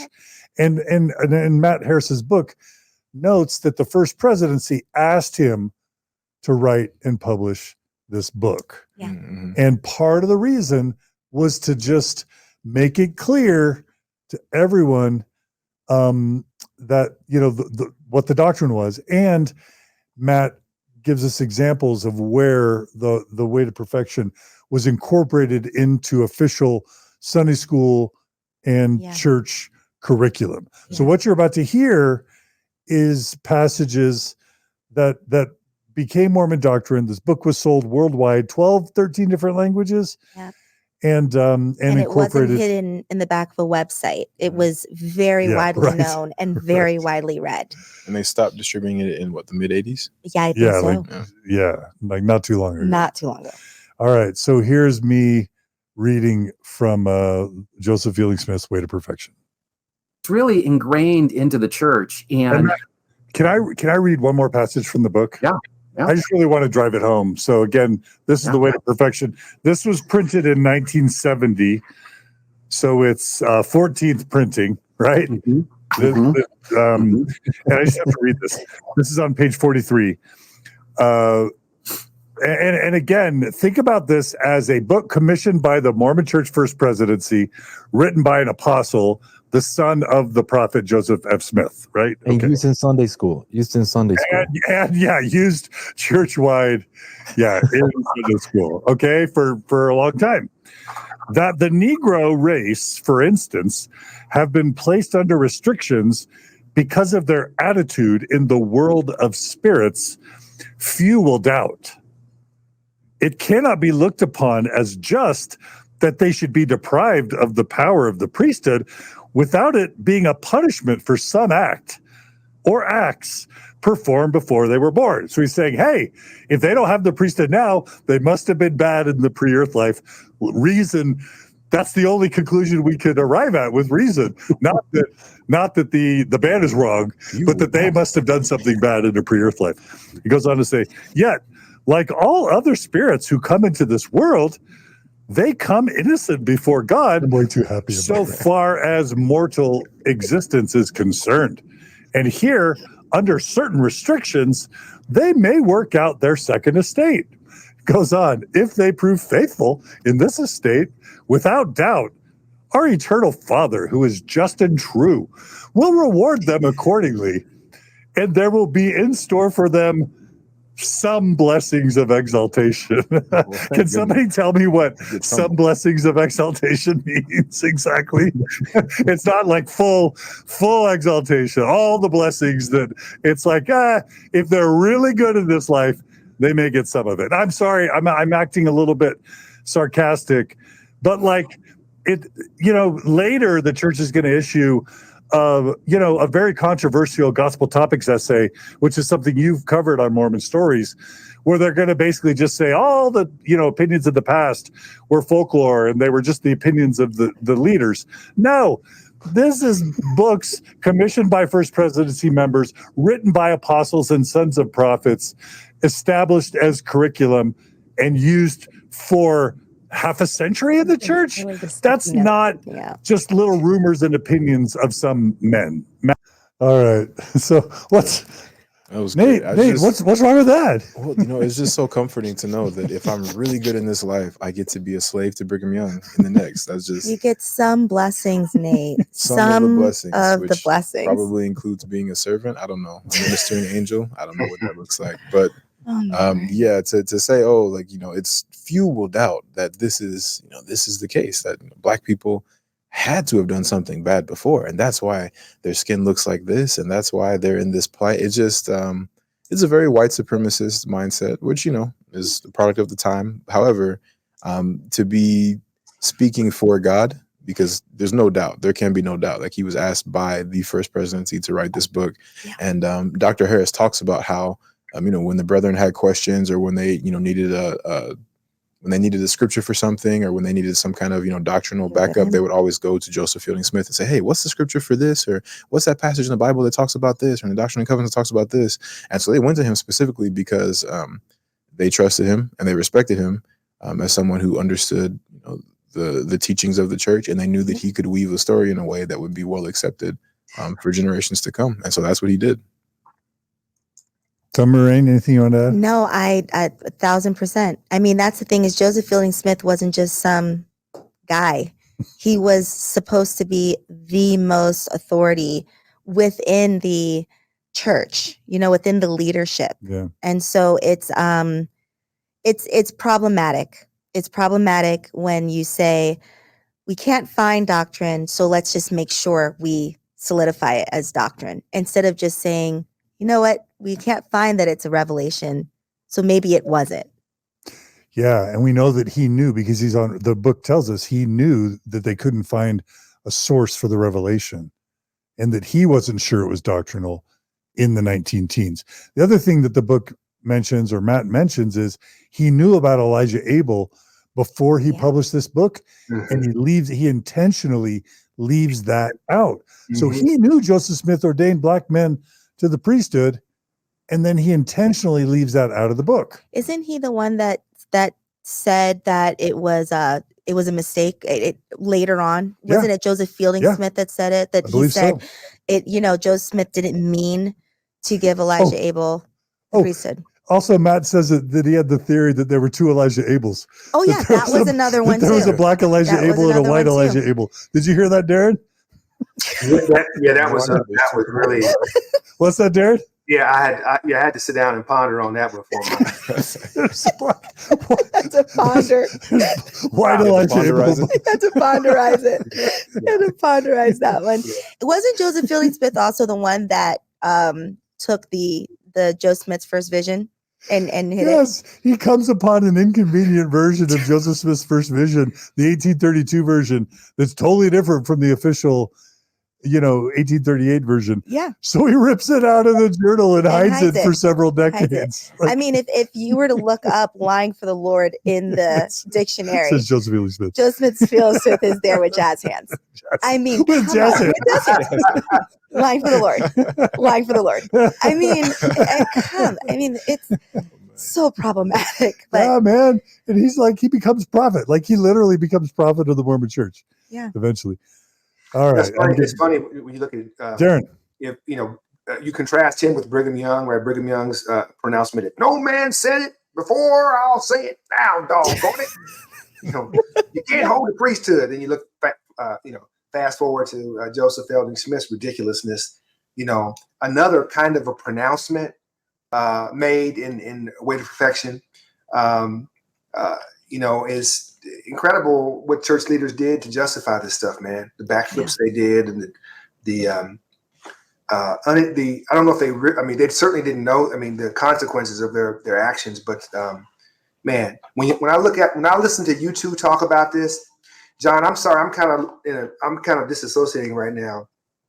I don't have a lot to contribute because so much of what's been said by Summur and Nate are so poignant and so spot on, it's just surreal to listen to have Summur and Nate. For me to have these conversations, I've had these conversations. I can't tell you how many times, over and over and over, whether it be with members, whether it be in a conference, delivering a paper, or even the books that I've written to try to make sense of all of this stupidity that's been going on for generations within the church. I think again, Matt puts a lot of meat on the bones to digest a lot of the underpinnings of the stupidness that the church went through, like with Joseph Fielding Smith and some of these other characters. But it just underscores the fact that the church, unfortunately, was just another racist institution. So trying to reconcile its existence when it comes to Black people. yeah. All right. Well, that's the way to perfection. Another shocking part, I think that's episode 3. Is that right, Nate? That this last one, was this episode 2 or 3? I don't even know. Which one? The Blackface? The clip we just played. Yeah, that was part 2. That was part 2. Okay. Part 2. So in part 2, we also have the clip about Blackface in Mormon magazines and Mormon roadshows. Anybody want to talk about that before I play the clip? I'll give Nate the honors. You can just play the clip. Yeah, this is self-explanatory. Okay. Yeah. All right. So, all right, we're going to play another clip now. Talking about Blackface in, Mormon curriculum and Mormon roadshows. That Mormons would put on what's called blackface, that white people would put chalk or charcoal on their faces to pretend that they were black. And they would oftentimes use blackface and put on what are called minstrel shows, where they would put on dancing shows and white people pretending they're black, dancing around, essentially making a fool of themselves. The audience, most of whom are white, would be laughing, and they would pay money to go to these shows to watch Black Mormons or white Mormons in blackface dancing around. So it was a form of entertainment that Americans at large had done ever since the 19th century, and Mormons are following this practice. And in this image, John, that you'll show here, it's a picture of blackface from, I think this was from the Latter-day Saint Messenger in Portsmouth, England. And you can see that there are 3 Latter-day Saints here in blackface. I'll read the caption. So this is, for those who are just listening, it looks like a roadshow, but it's basically 3 people dressed in what looks like temple clothing, but I'm guessing it's not.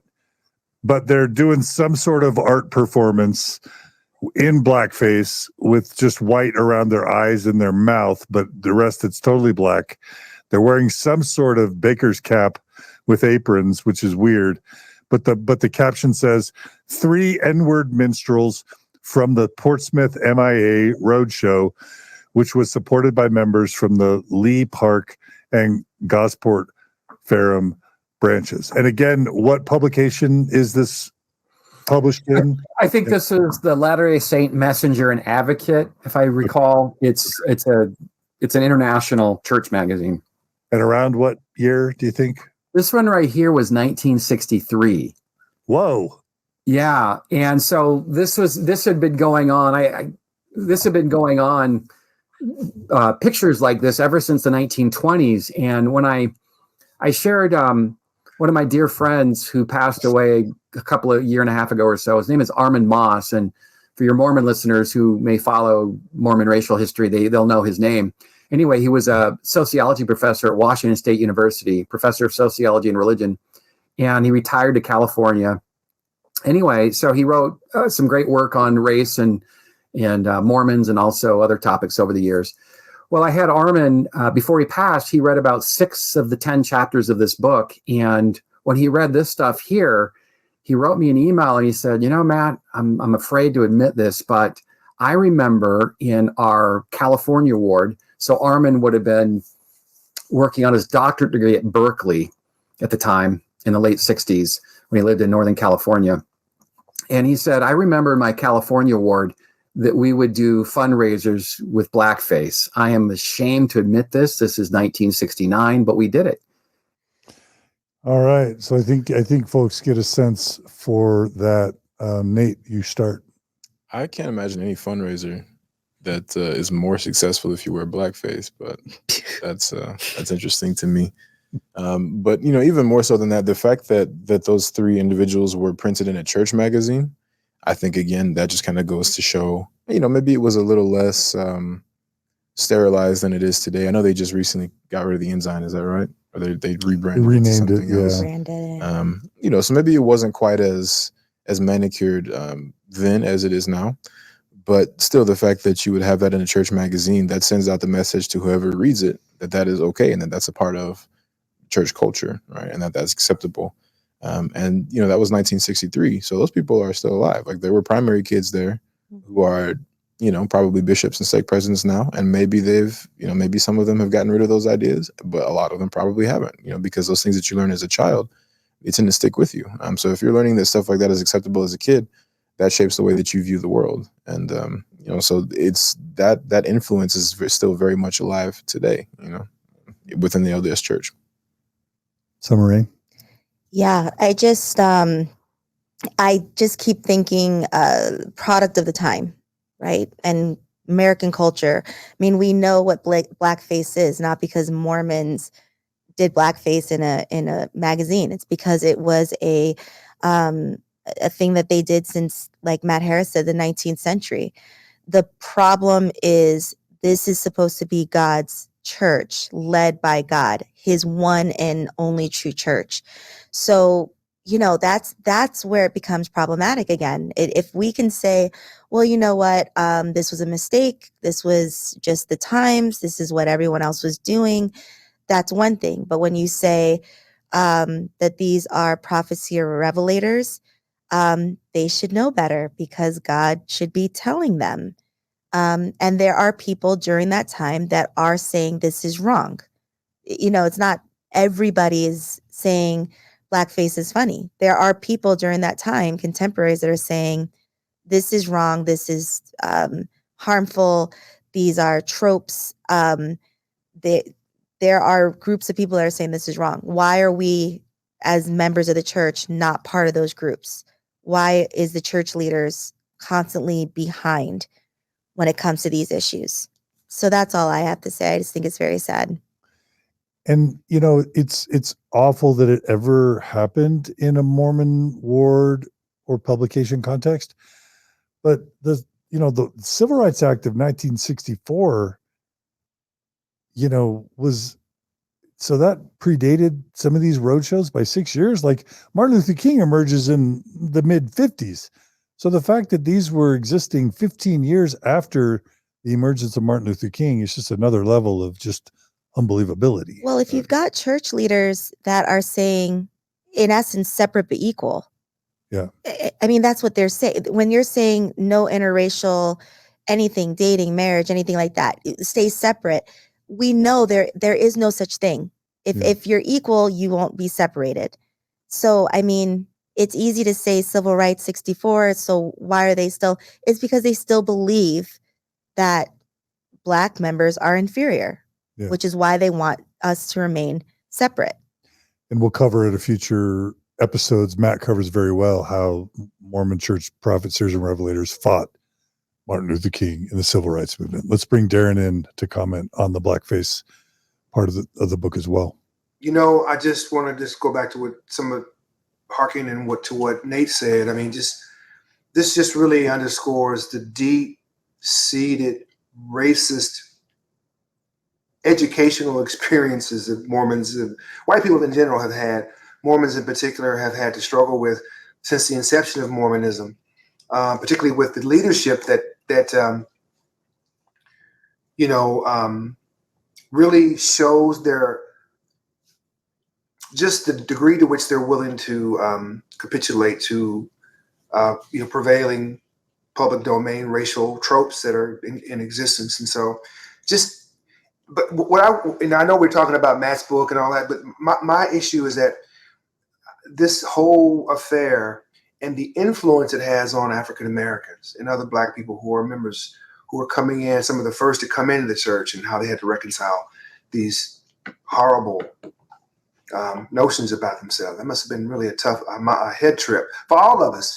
Summur, Nate, me. It's a head trip to be in a space that's had such a long history of racism and white supremacy, right? The idea that white people and I'm not talking about just for Mormons, I'm talking about broader white supremacy and Mormonism's particular version of it. I mean, it's just hard to, and their persistence with it, not holding on to it. And you see it in white paternalism. You see it in, white paternalism. You see it in,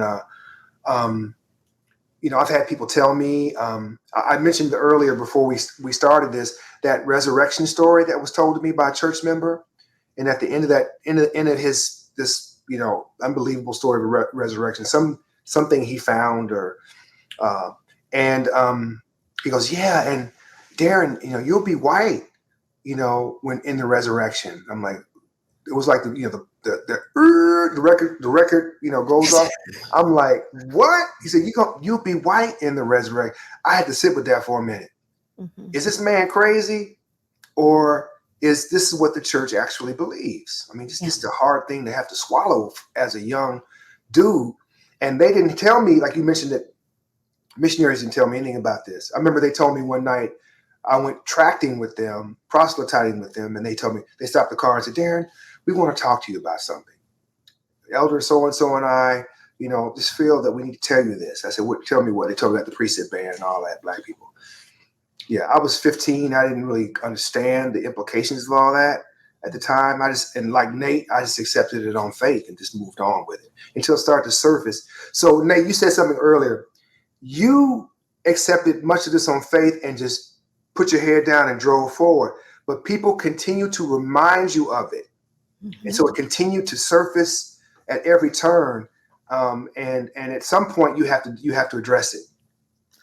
So yeah.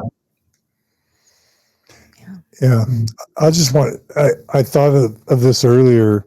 There's several movies that have been instrumental in helping me gain better perspective. One is the movie Guess Who's Coming to Dinner with Sidney Poitier, and I think it's Katharine Hepburn, right? But it talks about interracial marriage, and it's a phenomenal movie to help educate us about that topic a little better. And then I don't know if y'all have ever seen the movie Bamboozled by Spike Lee. Mm-hmm. It's an amazing movie that helps portray the way that Black people have been portrayed in the media, in Hollywood specifically, and on TV over the past 100 years. Have you seen Bamboozled, Darron? I have, and you're right. You're right. It does a nice job of exploring these topics and blackface and so on. And you guys remember? Nate, you might have been Nate. You may have been involved in this.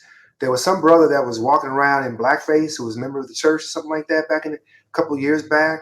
You remember that, Sean? Who was that cat that was doing blackface? I don't. It happened more than once when I was at BYU. Okay. Some kids showed up to a Halloween party in blackface. So I think some kids in St. George showed there up was, like a Walmart in Halloween St. party George. in blackface. Mhm. Okay. Or Cedar Okay. City. Cedar City, yeah, That close was to a couple George. years ago. So a few different Yeah. ones.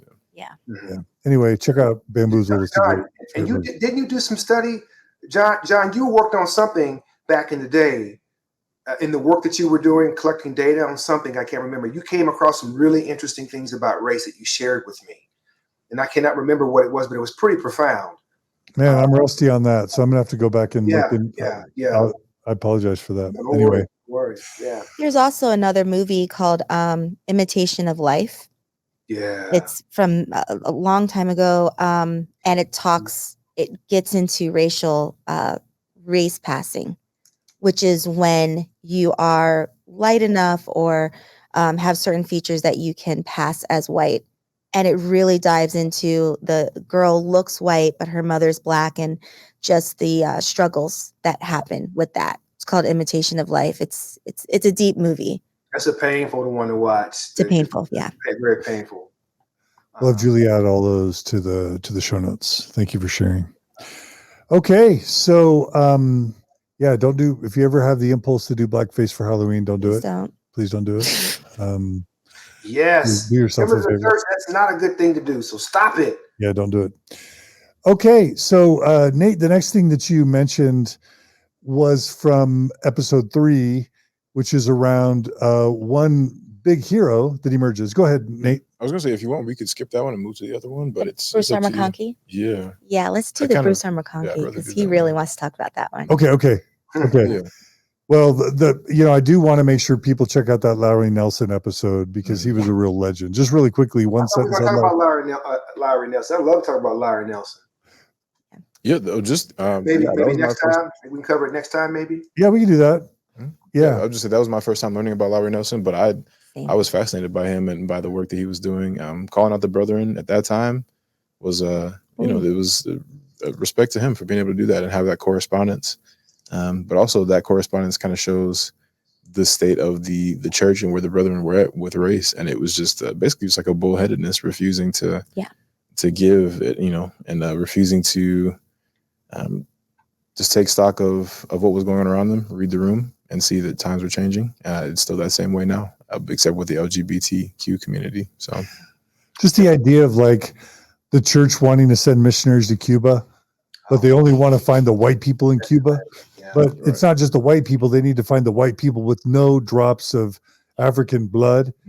And so they find an expert in Cuba that happens to be, a friend of the church. And they're like, how do we find the pure white-blooded people in Cuba?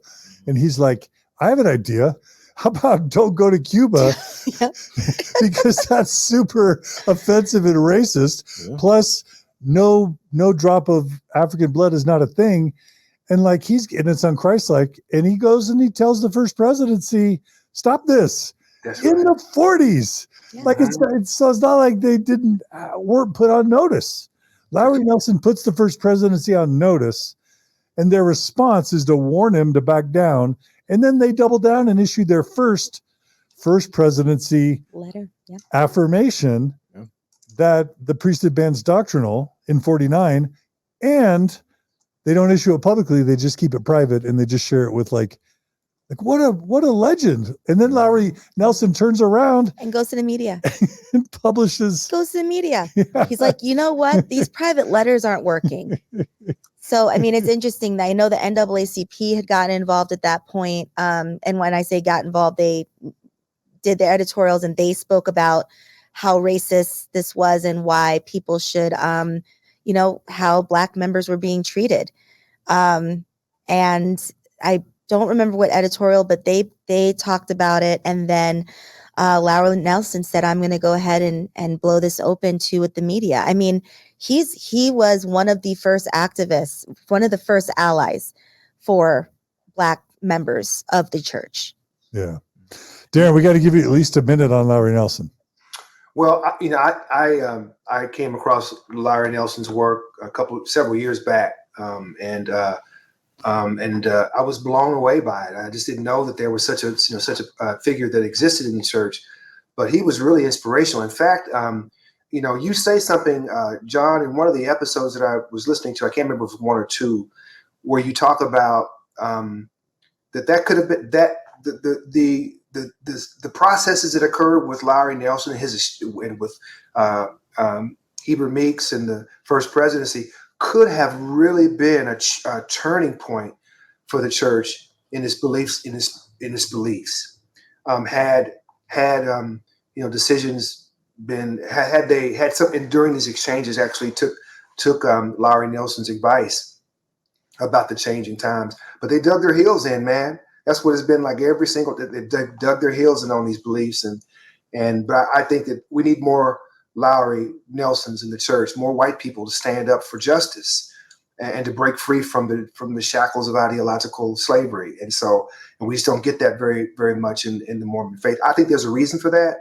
I think some of the reasons have to do with the political leanings of the church, the fact that the church is right facing, pretty much GOP. Most of the people at least in Utah, at least, are very strong supporters of the Republican Party. No offense to your father, Summur, but I'm not sure what kind of Republican is. He's an old school, moderate Republican, or he's the extremist Donald Trump type that's really kind of taken over the Republican Party as we know it. Hey, the Republicans are the party of Lincoln, right? The Republican Party. I mean, all of the things they say, man, family values, it's just not true. It's just not true. It's opposite of. It's like the what's that book? George Orwell book, 1984. It's like the opposite of everything that they say. Love is hate, right? I mean, evil is good. I mean, it's opposite. People with their alternative realities, and if people don't read and educate themselves, right, which is looked upon with disdain, by extremist members of the right, people will never learn. They'll stay trapped in their ignorance. And so this is partly the problem with these very strong Orthodox religions and the sort of the mind game that they have, the mind control they have on their members. And members don't like talking about that, man. That's why I think it's so beautiful. I think for myself. Well, if you thought for yourself, then you'd have a different attitude toward Black people. But what would give white people the incentive to do that? When the prevailing winds say that you can go anywhere you want to as a white person, you don't have to worry about the same things that people of color have to worry about. Would you be inclined to sort of change that system if you thought that it would take advantages away from you, which it won't? But would you be inclined to change a system like that of white supremacy? There's been no with the church and the larger society, no real effort to redress the historical wrongs done to Black people. Until the church does that, they are guilty of the very things that they profess that their members should do. They're really complicit in their own demise when it comes to proselytizing and truth claims. So if you can't get African Americans, which have been very, very, African Americans have been very dubious of Mormonism, so they go to other places like South America or Africa, where that's not unique to the church. Protestant faiths are there too. Church worldwide growth in Europe is not happening, and that's with any church, Catholic Church as well. So they're turning to other markets to stay relevant. Like John, you said this earlier you said middle of the segment we're talking about. That is so important to understand. And so when you all are talking about John, I'm sorry, y'all. I don't want to seem like I'm a sage on the stage, but I've heard all of this before. Everything that Matt has talking about and written, I'm very familiar with it. What Matt has done has really unpacked it and really put meat on the bones, and for that I'm grateful for. Just looking at it, hearing this shit now, I'm like, did I actually believe this shit? I did. I did. We all And I had to did. unlearn. We all did. Yep. And I had We to all did. unlearn. Yeah. And as Nate Rebel- said earlier, and Matt Harris did a great job of giving us the language, He did. He put meat on giving us the verbiage to be able to speak to what we've all been trying to unpack within ourselves. That's right. I just love the idea, Summur-Rayn, of the revenge of a black man being a congressman in Utah who's Mormon. Yeah. Like No man of African descent will ever rule over Brigham Young or his brethren. Really? Didn't see that one coming, did you, Brigham? He's doing backflips in his grave right now. Oh, yeah. So I think we're going to do Bruce R. McConkie. Okay, yeah. So do you want to set this up, Nate? It's kind of we'll have this be the final thing we talk about today, and then we'll resume this panel if y'all want to for some future episodes. But Nate, do you want to talk about what you liked about this next clip? Yeah. Or the historical kind of setup for it? Yeah. So this clip was about Bruce R. McConkie and the talk that he gave. I believe it was immediately after. So they read official declaration 2 at General Conference it was like a special announcement in June of 1970. Which lifted the priesthood and temple ban in 78, 1978, right? yeah. And then immediately after that, or was it at the following General Conference? I don't know. Anyway, Bruce R. McConkie gave this talk where he said, "Forget everything that we've said." And I was always I don't think he said that in General Conference. I think he said Okay. it to church educators in a private meeting. Okay. That's what I understand, but I could be wrong. I feel like I could be wrong, but I thought I had heard a recording of it or something like that. I don't know. But I know that somewhere I've heard that, he said, basically, forget all that we have said before on this issue. And I was always taught that was kind of like his way of saying like, oh, what we said before didn't matter. Kind of like a not even half-hearted, a quarter-hearted, an eighth-hearted apology. And so this next clip kind of like changed the way I thought about that in a major way. And this is an address. I'm reading an address to Book of Mormon Symposium for Seminary and Institute Teachers at Brigham Young University, August 18th, 1978. So I just don't want to give him too much credit. That even this, it's at least it's some mea culpa in some shape. It was not in General Conference. So they never addressed the major things in General Conference. No. I think they try to avoid that. But like you, I was always told that this statement was basically Brigham Young admitting, at least privately, Bruce R. McConkie admitting, at least privately, that the brethren made a mistake about the priesthood ban. Mm-hmm. But Matt Harris educates us provides context about some important context. So let me add that, and then we'll play it. This is from episode 3, right? When non-cursed lineages get the priesthood, then black people will have their time. And when I'm going to jump ahead just for a quick second, but when Bruce R. McConkie, the famous apostle in the late 20th century, when the priesthood ban was lifted, he gave this famous talk, and I'll talk at great length on this because it's such a seminal talk. But he said that, forget that I was wrong. And a lot of people in the church thought that he meant the race doctrine, the justifications for the doctrine. Right. And that's not what he meant, because he still taught that the black people were cursed unless dying to the day he died in 1985. Right. What he meant was that black people will never get the priesthood in mortality while I'm alive, because non-cursed lineages will not have had that opportunity first. And so when he said, forget what I said, he was referring to the timing of it. Wow. I didn't know that. That's good. So that was that news to you? Yeah, absolutely. I was always taught that. I was always held it as, an apology, or, it was a weak excuse for an apology. But still, that was people's excuse for saying, oh, no, the church apologized for everything they said before. It's been disavowed, which, what does that even mean? Disavowed. And so to hear that, and to hear that he was saying basically the exact opposite, that everything was still in place, kind of like that nudge, nudge, wink, wink, black people are still cursed. We just had to change our public policy on it. That was very eye-opening to me. And, it doesn't necessarily surprise me, but it was still just kind of shocking to hear how sanitized and how manicured everything has become, or everything is within the church. They put a lot of work and a lot of money into maintaining lies. That's right. Yeah. Mhm. Yeah. I mean, that says it all. They spend a lot of money and a lot of time to perpetuate things that just are not true.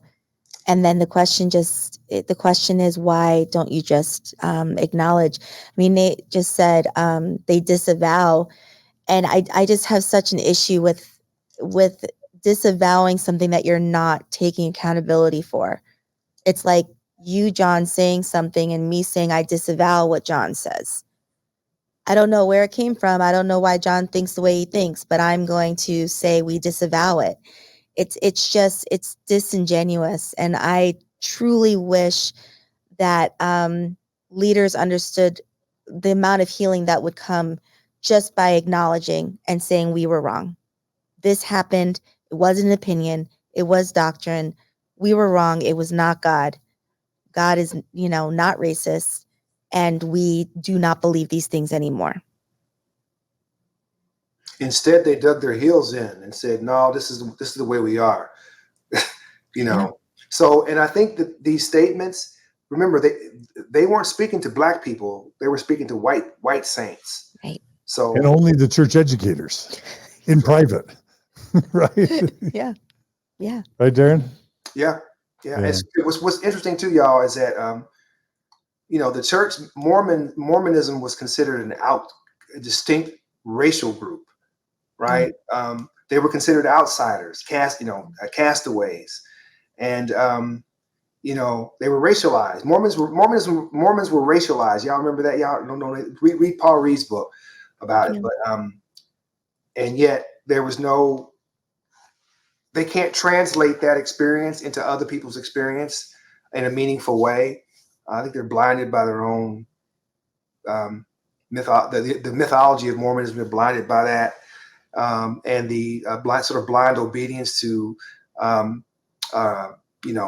key stakeholders, church leadership is really, really difficult for white members to sort of unhook from.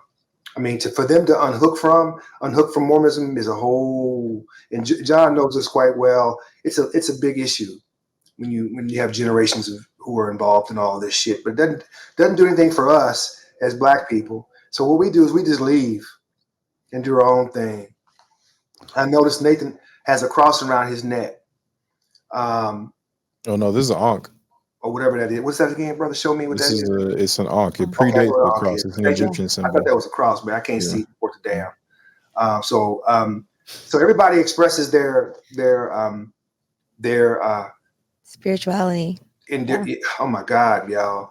I mean, I'm just thinking about black people. How the hell do we find ourselves in this shit? Well, I was only 3, so I don't know what your excuse was. I'm pleading complete ignorance to this because I know. I don't know what your excuse was, but Nate and I, we were little babes. Listen, I knew it was true in Sunbeam, so you can't tell me anything. My excuse was I needed friends. Okay, I needed friends. There you go. These white people were real nice to me. Darren, were you raised Mormon in Nashville? Is that right? I was a convert. But in Nashville? Mm-hmm. That's correct. Okay, so I just interviewed Jennifer Ellsworth on Mormon Stories. Ellsworth? Yeah. I've known Jennifer Ellsworth I can't tell you, for years. It's been 35 years. When she told me she left the church, I was the Ellsworths were really, really prominent family, Mormon family in Nashville. They lived in Brentwood, Franklin area. That's where all the rich white folks lived back then. So if you lived in Franklin, Tennessee, or Brentwood, Tennessee, you're known to be considered to be bougie. So she came from a very influential family. Her dad was very strong in the church. I think he was in church leadership, stake presidency, I believe. Her father. So he was in the stake presidency with D. Todd Christopherson. Yes. Well, that was D. Todd was my stake president. Yeah. So he and I have D. Todd and I go way back. I can tell y'all some things that D. Todd has done personally for me. And so, we go all that whole clan. So I didn't know she did a podcast with you. Yeah. No, she's my most recent long form interview. Her and her husband Darren. Yeah. Did a Mormon Stories episode, and they mentioned you in it. They So I just do. thought I'd mention that. I need to see that. I need to see that. Yeah, Yeah, Jen check is it the out. bomb. All right. Well, this has been an amazing, brilliant panel. I'm so thrilled that y'all have honored me by listening to the podcast, have honored our audience by being willing to come on, but also I'm so happy that you have enjoyed Matt's book and that you're finding value in it. I want to give you each a chance to kind of give any final words for today's panel. And if you'd like, I'd love to bring you back. So Darron, let's have you go first. Any final words for today's episode? No, I just think it was wonderful to be able to break bread with Nate and Summur, and to feel their spirit and to see their kind of their impressions about this. I've said it before. Matt Harris is a very fastidious researcher, historian. This is excellent work. I mean, it's been 15 years in the making. So Matt has covered everything that Armand missed, everything that anybody else missed in their work. Matt has been able to step up and really put a lot of meat on the bones and give us a lot of great details about the underpinnings and underworkings of the first presidency. So I have nothing but love for my brother, and I'm glad that he finally published this work. So I encourage the audience who's listening to us to read this book, and hopefully you'll be transformed by it in the process. Love it. All right, Darron, thanks for joining us. Hope you'll join us again soon. Absolutely. Nate, final words.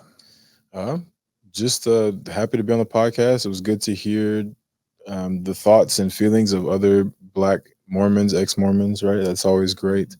And it's just important to have community. I think that's one of the biggest things that the church lacks when it comes to saints of color or just people who don't necessarily fit that mold. There can be a lack of community or a lack of belonging.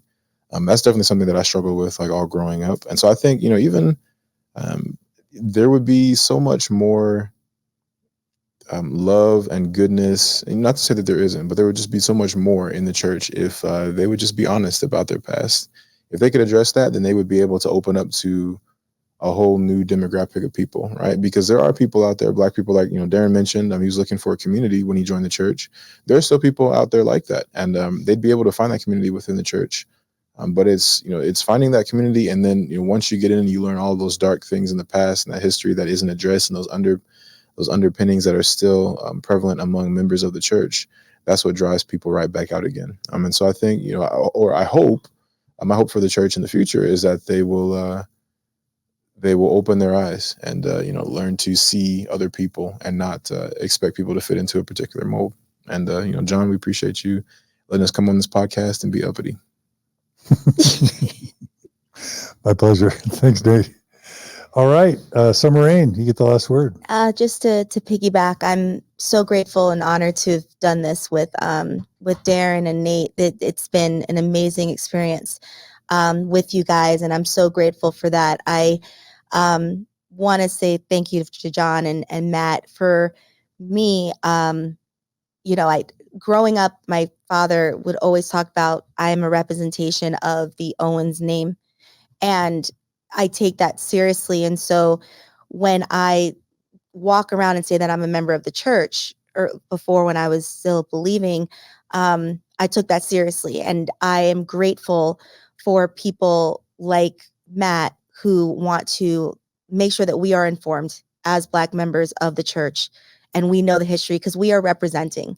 People are looking at us and saying, why are you with a racist organization, or do you know the history? And I think it is a disservice and it is wrong for so many members, especially these members in Africa that are being baptized, to not know what they are representing. Because as soon as you get baptized and you take that name, that you have to answer for these things. So I'm just so grateful for Matt. I'm grateful for you, John, to put this out there so that we can discuss it and have this space to talk about our experiences and our voices. So thank you guys for taking the time, and thank you, John. All right. Thank you, Summur-Rayn. Thank you, Nate. Thanks, Darron. Check out the Black Menaces podcast on YouTube and also on TikTok and Instagram. Is that right? Yeah, we're still up on Spotify, YouTube, all that. You can look us up. All right. And Summur, anything you want to give a shout out to in your world? No. Shout out to America. Okay.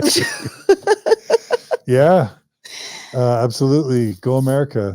And and and then finally a shout out to Matt Harris. Please buy this book, Second Class Saints, Black Mormons, and the Struggle for Racial Equality.